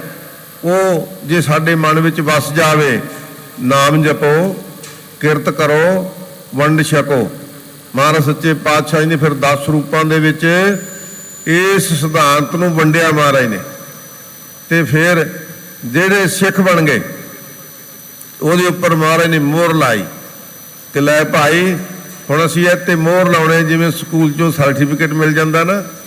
ਮਹਾਰਾਜ ਕਹਿੰਦੇ ਗੁਰ ਸਤਿਗੁਰ ਕਾ ਜੋ ਸਿੱਖ ਖਾਏ ਸੋ ਭਲਕੇ ਉੱਠ ਹਰ ਨਾਮ ਧਿਆਵੈ। ਲੈ ਭਾਈ ਜਿਹੜਾ ਸਿੱਖ ਕਹਾਉਂਦਾ ਹੈ ਆਪਣੇ ਆਪ ਨੂੰ, ਉਹਨੂੰ ਅਸੀਂ ਇੱਕ ਪਹਿਲਾਂ ਸਿਲੇਬਸ ਦਿੰਦੇ ਹਾਂ। ਜਿਹੜਾ ਇਹ ਸਿਲੇਬਸ ਨੂੰ ਮੰਨ ਲਵੇਗਾ ਤੇ ਉਹ ਗੁਰੂ ਕਾ ਸਿੱਖ। ਧੰਨ ਗੁਰੂ ਰਾਮਦਾਸ ਮਹਾਰਾਜ ਕਹਿੰਦੇ ਉਹ ਗੁਰੂ ਕਾ ਸਿੱਖ ਹੈ। ਇਹ ਧੰਨ ਗੁਰੂ ਨਾਨਕ ਸਾਹਿਬ ਦੀ ਫਿਲਾਸਫੀ ਹੈ। ਇਸ ਵਾਸਤੇ ਭਾਈ ਇੱਥੇ ਕੋਈ ਉਹ ਸਿੱਖ ਨਹੀਂ ਕਿ ਜਿਹੜਾ ਚੰਗੇ ਵਸਤਰ ਪਾ ਲਵੇ, ਜਿਹੜੀ ਵੱਡੀ ਗੱਡੀ ਰੱਖ ਲਵੇ, ਲੋਕਾਂ 'ਚ ਬੱਲੇ ਬੱਲੇ ਕਰਾ ਕੇ ਨਾਅਰੇ ਲਵਾ ਲਵੇ, ਕਹਿੰਦੇ ਮੈਂ ਸਭ ਤੋਂ ਵੱਡਾ ਪ੍ਰਧਾਨ ਹੈ। ਉਹ ਨਹੀਂ। ਮਹਾਰਾਜ ਕਹਿੰਦੇ ਭਾਈ ਇੱਥੇ ਕਮਾਈ ਦੀ ਸਿੱਖੀ ਹੈ। ਜਿਹੜਾ ਇਹ ਸਿੱਖੀ ਨੂੰ ਮੰਨ ਲਵੇਗਾ, ਉਪਦੇਸ਼ ਗੁਰੂ ਹਰ ਹਰ ਜਪ ਜਾਪੈ, ਸਭ ਕਿਲ ਵਿਖ ਪਾਪ ਦੋਖ ਲੈ ਜਾਵੈ, ਫਿਰ ਚੜਾ ਦਿਵਸ ਗੁਰਬਾਣੀ ਗਾਵੈ, ਬਹਿੰਦਿਆਂ ਉੱਠਦਿਆਂ ਹਰ ਨਾਮ ਧਿਆਵੈ, ਜੋ ਸਾਸ ਗਰਾਸ ਧਿਆਏ ਮੇਰਾ ਹਰ ਹਰ ਸੋ ਗੁਰ ਸਿੱਖ। ਕਹਿੰਦੀ ਉਹ ਆ ਗੁਰੂ ਕਾ ਸਿੱਖ। ਗੁਰੂ ਮਨ ਭਾਵੈ ਤੇ ਗੁਰੂ ਨੂੰ ਭਾਉਂਦਾ ਸਿੱਖ ਹੈ ਉਹ।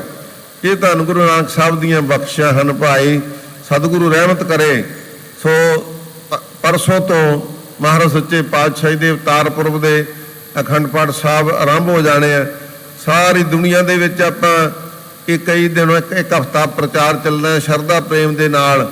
ਆਉਣ ਵਾਲੇ ਵਿਦਵਾਨਾਂ ਕੋਲੋਂ ਵੀ ਆਪਾਂ ਸਤਿਗੁਰੂ ਪਾਤਸ਼ਾਹ ਦੀ ਇਸ ਜੀਵਨੀ ਬਾਰੇ, ਉਹਨਾਂ ਦੀਆਂ ਵਡਿਆਈਆਂ ਬਖਸ਼ਾਂ ਬਾਰੇ ਬਹੁਤ ਧਿਆਨ ਦੇ ਨਾਲ ਆਪਾਂ ਕਥਾ ਵਿਚਾਰਾਂ ਸੁਣਾਂਗੇ।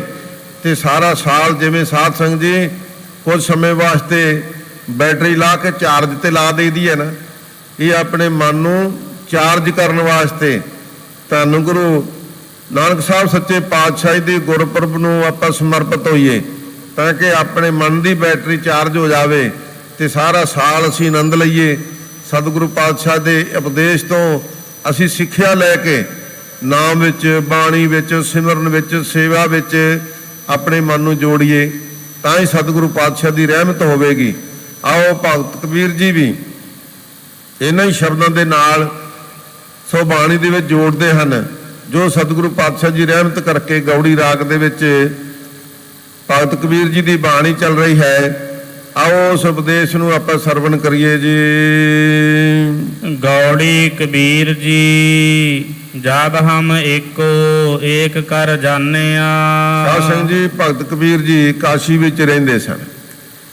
ਜਿਸ ਮਹੱਲੇ ਵਿੱਚ ਰਹਿੰਦੇ ਸਨ, ਇੱਕ ਦਿਨ ਚੋਰ ਚੋਰੀ ਕਰਨ ਦੀ ਭਾਵਨਾ ਦੇ ਨਾਲ ਮਹੱਲੇ ਵਿੱਚ ਆਇਆ। ਚੋਰੀ ਤਾਂ ਨਹੀਂ ਕਰ ਸਕਿਆ, ਪਰ ਰਾਤ ਬਹੁਤੀ ਗੁਜ਼ਰ ਗਈ। ਵੇਖਿਆ ਕਿ ਹੁਣ ਵਾਪਸ ਚਲੇ ਜਾਣਾ ਚਾਹੀਦਾ, ਮੈਂ ਫੜਿਆ ਨਾ ਜਾਵਾਂ। ਇਹਨੇ ਨੂੰ ਬਾਹਰ ਮਗਰ ਲੱਗ ਗਈ। ਚੋਰ ਨੇ ਸੋਚਿਆ ਮੈਂ ਫੜਿਆ ਜਾਣਾ। ਹੁਣ ਦੇਖਿਆ ਕਿ ਕੋਈ ਘਰ ਖੁੱਲ੍ਹਾ ਨਹੀਂ, ਪਰ ਭਗਤ ਕਬੀਰ ਜੀ ਭਾਉ ਭਗਤੀ ਬੰਦਗੀ ਵਾਲੇ ਸਨ। ਰਾਤ ਨੂੰ 1 ਵਜੇ ਉੱਠ ਕੇ ਸਿਮਰਨ ਕਰਨ ਵਾਲੇ ਸਨ। ਵੇਖਿਆ ਕਿ ਆਹ ਘਰ ਖੁੱਲ੍ਹਾ ਹੈ, ਉਸ ਘਰ ਚਲੇ ਗਏ। ਜਾਣਦਾ ਵੀ ਸੀ ਵੀ ਇਹ ਭਗਤ ਕਬੀਰ ਜੀ ਦਾ ਘਰ ਹੈ। ਆਪਦੀ ਫਰਿਆਦ ਕੀਤੀ ਕਿ ਕਬੀਰ ਜੀ ਮੈਨੂੰ ਬਚਾਓ, ਮੈਂ ਫੜਿਆ ਜਾਵਾਂਗਾ, ਮਾਰਿਆ ਜਾਵਾਂਗਾ। ਕਹਿੰਦੇ ਭਾਈ ਤੂੰ ਚੋਰੀ ਕੀਤੀ ਹੈ? ਕਹਿੰਦੇ ਨਹੀਂ, ਚੋਰੀ ਕੀਤੀ ਨਹੀਂ, ਪਰ ਮੈਂ ਆਇਆ ਚੋਰੀ ਕਰਨੀ ਸੀ। ਕਹਿੰਦੇ ਪਹਿਲਾਂ ਪਰਨ ਕਰ ਕਿ ਅੱਜ ਤੋਂ ਬਾਅਦ ਮੈਂ ਚੋਰੀ ਕਰਨ ਦਾ ਸੁਭਾਅ ਛੱਡ ਦਿੱਤਾ, ਕੁਕਰਮ ਹੀ ਛੱਡ ਦਿੱਤਾ ਏ, ਮੁੜ ਕੇ ਇਹ ਪਾਪ ਨਹੀਂ ਕਰਾਂਗਾ। ਜੇ ਤੂੰ ਪਰਨ ਕਰੇਗਾ, ਨਿਭਾਵੇਂਗਾ, ਤੇ ਫਿਰ ਤੈਨੂੰ ਭਾਈ ਬਚਾ ਲਾਂਗੇ। ਕਹਿੰਦਾ ਜੀ ਆਪ ਜੀ ਸਨਮੁਖ ਮੈਂ ਪਰਨ ਕਰਦਾ, ਰਹਿੰਦੀ ਜ਼ਿੰਦਗੀ ਮੈਂ ਕਦੇ ਚੋਰੀ ਨਹੀਂ ਕਰਾਂਗਾ। ਕਹਿੰਦੇ ਚੰਗਾ, ਬਾਕੀ ਉਪਦੇਸ਼ ਬਾਅਦ ਦਿਆਂਗੇ। ਆ ਮੰਜੀ ਪਈ ਆ, ਇਹ ਤੇ ਪੈ ਜਾ। ਪੈ ਗਿਆ ਮੰਜੀ ਤੇ। ਉਦੋਂ ਨੂੰ ਬਾਹਰ ਮਗਰ ਆ ਗਈ। ਪੁੱਛਿਆ ਕਬੀਰ ਜੀ ਨੂੰ, ਕਬੀਰ ਇੱਥੇ ਚੋਰ ਆਇਆ? ਕਹਿੰਦੇ ਆ ਘਰ ਤੁਹਾਡੇ ਸਾਹਮਣੇ ਆ, ਦੇਖ ਲਓ। ਜਦੋਂ ਦੇਖਿਆ, ਪੁੱਛਿਆ ਕਿ ਕਿਹਦੇ ਕਮਰੇ ਨੇ ਜਾਂ ਮੰਜੇ ਕਿਸ ਦੇ ਨੇ? ਕਹਿੰਦਾ ਮੇਰਾ ਮੰਜਾ, ਆ ਮੇਰੀ ਘਰਵਾਰੀ ਲੋਈ ਦਾ ਹੈ, ਆ ਮੇਰੇ ਪੁੱਤਰ ਕਮਾਲੇ ਦਾ ਹੈ, ਆ ਮੇਰੀ ਪੁੱਤਰੀ ਦਾ ਕਮਾਲੀ ਦਾ ਹੈ। ਇਸ ਤਰ੍ਹਾਂ ਸਾਰੇ ਗਿਣਾਤ ਚਲੇ ਗਏ। ਸਵੇਰ ਨੂੰ ਪਤਾ ਲੱਗਾ ਕਿ ਚੋਰ ਤਾਂ ਕਬੀਰ ਜੀ ਦੇ ਘਰ ਵਿੱਚ ਹੀ ਸੀਗਾ। ਲੋਕ ਇਕੱਠੇ ਹੋ ਕੇ, ਕਿਉਂਕਿ ਹੁਣ ਤਾਂ ਸ਼ੂਦਰ ਮੰਨਦੇ ਸਨ, ਪਹਿਲੇ ਉਹਦੇ ਤੋਂ ਔਖੇ ਸਨ ਕਿ ਭਾਉ ਭਗਤੀ ਬੜੀ ਕਰਦਾ ਹੈ, ਇਹਨਾਂ ਦੇ ਕੀਤੇ ਹੋਏ ਬਚਨ ਸੱਚੇ ਹੋ ਜਾਂਦੇ ਨੇ। ਲੋਕ ਬੜੇ ਸ਼ਰਧਾ ਰੱਖਦੇ ਨੇ, ਦੂਰੋਂ ਦੂਰੋਂ ਲੋਕ ਸਿੱਖਿਆ ਲੈਣ ਆਉਂਦੇ ਨੇ, ਸ਼ਰਧਾ ਭਾਵਨਾ ਨਾਲ ਆਉਂਦੇ ਨੇ। ਆਪਣੇ ਆਪ ਨੂੰ ਉੱਚੀ ਕੁਲਾਂ ਦੇ ਭਵਾਨੀ ਲੋਕ ਪਹਿਲਾਂ ਹੀ ਈਰਖਾ ਰੱਖਦੇ ਸਨ। ਇਕੱਠੇ ਹੋ ਕੇ ਆ ਗਏ, ਭਗਤ ਕਬੀਰ ਜੀ ਨੂੰ ਕਹਿਣ ਲੱਗੇ ਕਿ ਤੁਸੀਂ ਇਹ ਚੰਗਾ ਨਹੀਂ ਕੀਤਾ, ਤੁਸੀਂ ਆਪਣੇ ਘਰ ਵਿੱਚ ਚੋਰ ਨੂੰ ਰੱਖਿਆ, ਤੁਸੀਂ ਆਪਣੀ ਪੱਤ ਕਵਾ ਲਈ ਹੈ, ਬੜੇ ਲਾਂਭੇ ਦਿੱਤੇ। ਪਠਾਨਕਾ ਹੈ ਭਾਈ ਇਹ। ਸੋ ਉਹਦੀ ਪ੍ਰਥਾਏ ਭਗਤ ਕਬੀਰ ਜੀ ਨੇ ਸ਼ਬਦ ਉਚਾਰਿਆ। ਕਹਿੰਦੇ ਆਓ ਤੁਹਾਨੂੰ ਦੱਸੀਏ ਅਸਲ ਵਿੱਚ ਕੀ ਹੈ ਭਾਈ, ਐਵੇਂ ਵੱਡੀ ਜਾਤ ਦਾ ਅਭਿਮਾਨ ਕਰਕੇ, ਅਭਿਮਾਨੀ ਬਣ ਕੇ ਨਾ ਤੁਰੇ ਫਿਰੀਏ। ਕਹਿੰਦੇ ਆਓ ਦੱਸੀਏ ਤੁਹਾਨੂੰ ਅਸਲ ਵਿੱਚ ਹੈ ਕੀ। ਤੇ ਫਰਮਾਉਂਦੇ ਹਨ, ਆਪ ਕਿਰਪਾ ਕਰਦੇ ਹਨ, ਜਬ ਹਮ ਏਕੋ ਏਕ ਕਰ ਜਾਣਿਆ। ਕਹਿੰਦੇ ਜਿੰਨੇ ਤੁਸੀਂ ਪੰਡਤ ਛਤਰੀ ਇਕੱਠੇ ਹੋ ਕੇ ਆਏ ਹੋ ਨਾ, ਮੈਨੂੰ ਇੱਕ ਗੱਲ ਦੱਸੋ, ਜਦੋਂ ਅਸੀਂ ਚੋਰ ਵਿੱਚ ਵੀ ਉਸ ਪਰਮਾਤਮਾ ਨੂੰ ਦੇਖਿਆ ਹੈ ਕਿ ਇਹ ਪਰਮਾਤਮਾ ਇਸ ਚੋਰ ਵਿੱਚ ਵੀ ਵਸਦਾ ਹੈ, ਤੇ ਉਹਨੇ ਚੋਰੀ ਕਰਨ ਦਾ ਨਾ ਕਰਨ ਦਾ ਅਹਿਦ ਲੈ ਲਿਆ, ਪਰਨ ਲੈ ਲਿਆ, ਤੇ ਫਿਰ ਮੇਰਾ ਧਰਮ ਬਣਦਾ ਸੀ ਕਿ ਮੈਂ ਉਹਨੂੰ ਵੀ ਬਚਾਉਂਦਾ। ਤੇ ਜਦੋਂ ਅਸੀਂ ਸਰਵ ਵਿਆਪਕ ਉਸ ਪਰਮਾਤਮਾ ਨੂੰ ਪਛਾਣ ਲਿਆ, ਸਮਝ ਲਿਆ ਕਿ ਜਰਰੇ ਜਰਰੇ ਵਿੱਚ ਵਸਣ ਵਾਲਾ ਇਹਦੇ ਵਿੱਚ ਵੀ ਵਸਦਾ ਹੈ ਤੇ ਇਹਦਾ ਵੀ ਭਲਾ ਹੋਣਾ ਚਾਹੀਦਾ ਹੈ, ਫਿਰ ਕਹਿੰਦੇ ਭਾਈ ਅਸੀਂ ਜਦੋਂ ਆਪਣੇ ਆਪ ਨੂੰ ਇਸ ਗੱਲ ਦੇ ਵਿੱਚ ਢਾਲ ਲਿਆ ਹੈ ਕਿ ਅਸੀਂ ਸਾਰਿਆਂ ਦੇ ਵਿੱਚ, ਵੱਡੇ ਛੋਟੇ ਦੇ ਵਿੱਚ, ਗਰੀਬ ਅਮੀਰ ਦੇ ਵਿੱਚ, ਊਚ ਨੀਚ ਦੇ ਵਿੱਚ ਉਸ ਪਰਮਾਤਮਾ ਨੂੰ ਸਮਝਣਾ ਕੀਤਾ ਹੈ। ਤਬ ਲੋਗ ਹੈ ਕਾਹੇ ਦੁਖ ਮਾਨਿਆ। ਫਿਰ ਦੱਸੋ ਭਾਈ, ਤੁਹਾਨੂੰ ਇਸ ਗੱਲ ਦੀ ਕੀ ਤਕਲੀਫ ਹੈ? ਤੁਹਾਨੂੰ ਇਸ ਕਿਸ ਗੱਲ ਦਾ ਦੁੱਖ ਹੈ? ਜੇ ਅਸੀਂ ਸਮਝ ਲਿਆ, ਤੁਸੀਂ ਤਾਂ ਮੇਰੇ ਵਿੱਚ ਹੀ ਸਮਝਦੇ ਆ ਨਾ, ਮੈਨੂੰ ਹੀ ਸ਼ੂਦਰ ਸਮਝਦੇ ਆ, ਤੇ ਮੈਂ ਸਮਝਦਾ ਵੀ ਉਹ ਸ਼ੂਦਰਾਂ ਵਿੱਚ ਵੀ ਹੈ। ਤੁਹਾਨੂੰ ਇਸ ਗੱਲ ਦੀ ਵੀ ਤਕਲੀਫ ਹੈ। ਇਸ ਕਰਕੇ ਜੇ ਅਸੀਂ ਸ਼ੂਦਰ ਹੁੰਦਿਆਂ ਹੋਇਆਂ ਪਰਮਾਤਮਾ ਦੀ ਪ੍ਰਾਪਤੀ ਵਾਲੇ ਰਾਹ ਤੇ ਤੁਰੇ ਹੋਏ ਆ, ਤੇ ਉਸ ਅਕਾਲ ਪੁਰਖ ਦੀ ਰਹਿਮਤ ਹੋਈ ਹੈ, ਤੇ ਜੇ ਅਸੀਂ ਅੱਗੇ ਕਿਸੇ ਦੇ ਉੱਪਰ ਪਰਉਪਕਾਰ ਕਰ ਸਕਦੇ ਆ, ਤੇ ਤੁਹਾਨੂੰ ਇਸ ਗੱਲ ਦਾ ਵੀ ਦੁੱਖ ਹੈ। ਕਹਿੰਦੇ ਦੱਸੋ ਭਾਈ, ਤੁਸੀਂ ਕਿਸ ਗੱਲ ਦਾ ਕਿਉਂ ਦੁੱਖ ਮੰਨਦੇ ਹੋ? ਜੇ ਅਸੀਂ ਸਾਰੇ ਜੀਵਾਂ ਦੇ ਵਿੱਚ ਉਸ ਪਰਮਾਤਮਾ ਨੂੰ ਇੱਕੋ ਜਿਹਾ ਕਰਕੇ ਸਮਝ ਲਿਆ ਹੈ, ਤੇ ਤੁਹਾਨੂੰ ਕਿਸ ਗੱਲ ਦੀ ਤਕਲੀਫ ਹੈ? ਹਮ ਅਪਤ ਹੈ ਆਪਣੀ ਪਤ ਖੋਈ। ਤੇ ਫਿਰ ਵੀ ਬੁਰਾ ਭਲਾ ਬੋਲੇ। ਕਹਿੰਦੇ ਕਬੀਰ ਜੀ, ਤੁਹਾਨੂੰ ਆਪਣੀ ਪਤ ਦੀ ਇੱਜ਼ਤ ਦੀ ਜ਼ਰੂਰਤ ਨਹੀਂ ਲੱਗਦੀ, ਤੁਸੀਂ ਆਪਣੀ ਇੱਜ਼ਤ ਖਰਾਬ ਕਰ ਲਓਗੇ। ਹਾਂ, ਕਹਿੰਦੇ ਭਾਈ, ਅਸੀਂ ਤਾਂ ਪਹਿਲਾਂ ਹੀ ਜਿਹੜੇ ਮਾਣ ਅਪਮਾਨ ਵਾਲੀ ਗੱਲ ਸੀ ਨਾ, ਉਹ ਤਾਂ ਪਹਿਲਾਂ ਹੀ ਗਵਾ ਲਈ ਕਿ ਸਾਡੀ ਤੇ ਇੱਜ਼ਤ ਹੈ ਹੀ ਕੋਈ ਨਹੀਂ। ਅਸੀਂ ਤਾਂ ਨੀਚਾਂ ਤੋਂ ਵੀ ਨੀਚ ਹਾਂ, ਮੈਂ ਤਾਂ ਪਹਿਲਾਂ ਹੀ ਮਨ ਵਿੱਚ ਸਮਝੀ ਬੈਠਾ ਹੈ। ਕਹਿੰਦੇ ਹਾਂ, ਕਹਿੰਦੇ ਤੁਹਾਨੂੰ ਇਹਦੇ ਨਾਲ ਕੀ ਲੱਗੇ ਭਾਈ? ਹਮ ਅਪਤੇ ਆਪਣੀ ਪਤ ਖੋਈ। ਕਹਿੰਦੇ ਮੈਂ ਜੇ ਬੇਪਤਾ ਹਾਂ, ਤੁਹਾਨੂੰ ਤਾਂ ਕੁਝ ਨਹੀਂ ਕਿਹਾ, ਤੁਹਾਨੂੰ ਮੈਂ ਕੋਈ ਬੁਰਾ ਲਫ਼ਜ਼ ਨਹੀਂ ਕਿਹਾ, ਤੁਹਾਡੀ ਇੱਜ਼ਤ ਦੇ ਖਿਲਾਫ ਮੈਂ ਇੱਕ ਲਫ਼ਜ਼ ਬੋਲਿਆ ਨਹੀਂ। ਤੇ ਫਿਰ ਕਹਿੰਦੇ ਜੇ ਮੈਂ ਆਪਣੇ ਅਪੱਤੇ ਨੇ, ਬੇਪੱਤੇ ਨੇ ਆਪਣੀ ਪਤ ਹੀ ਖਰਾਬ ਕੀਤੀ ਹੈ ਨਾ, ਜੇ ਇਹਨੂੰ ਮੈਂ ਬਚਾਇਆ ਹੈ, ਜੇ ਪਰਮਾਤਮਾ ਨੂੰ ਸਰਵ ਵਿਆਪਕ ਸਮਝ ਲਿਆ, ਤੇ ਇਹਦੇ ਵਿੱਚ ਤੁਹਾਨੂੰ ਜਿਹੜੀ ਤਕਲੀਫ ਹੋਈ ਹੈ ਇਹ ਮੇਰੀ ਸਮਝ ਤੋਂ ਬਾਹਰ ਹੈ।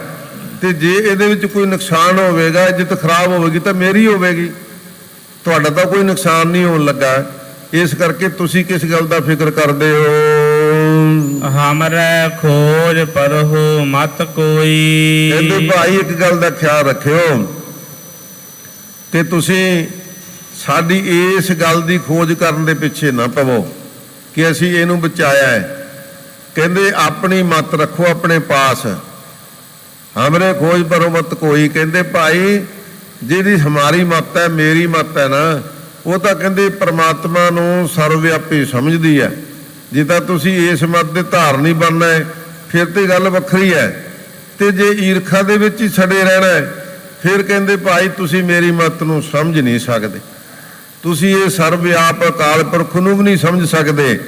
ਇਸ ਕਰਕੇ ਤੁਸੀਂ ਇਸ ਦੀ ਖੋਜ ਵਿੱਚ ਮਤ ਪਵੋ ਕਿ ਅਸੀਂ ਖੋਜ ਕਰਕੇ ਕਬੀਰ ਨੂੰ ਸਮਝਾ ਦਿਆਂਗੇ, ਅਸੀਂ ਉਪਦੇਸ਼ ਦੇ ਕੇ ਕਬੀਰ ਦੀ ਇੱਜ਼ਤ ਬਤਾ ਦਿਆਂਗੇ।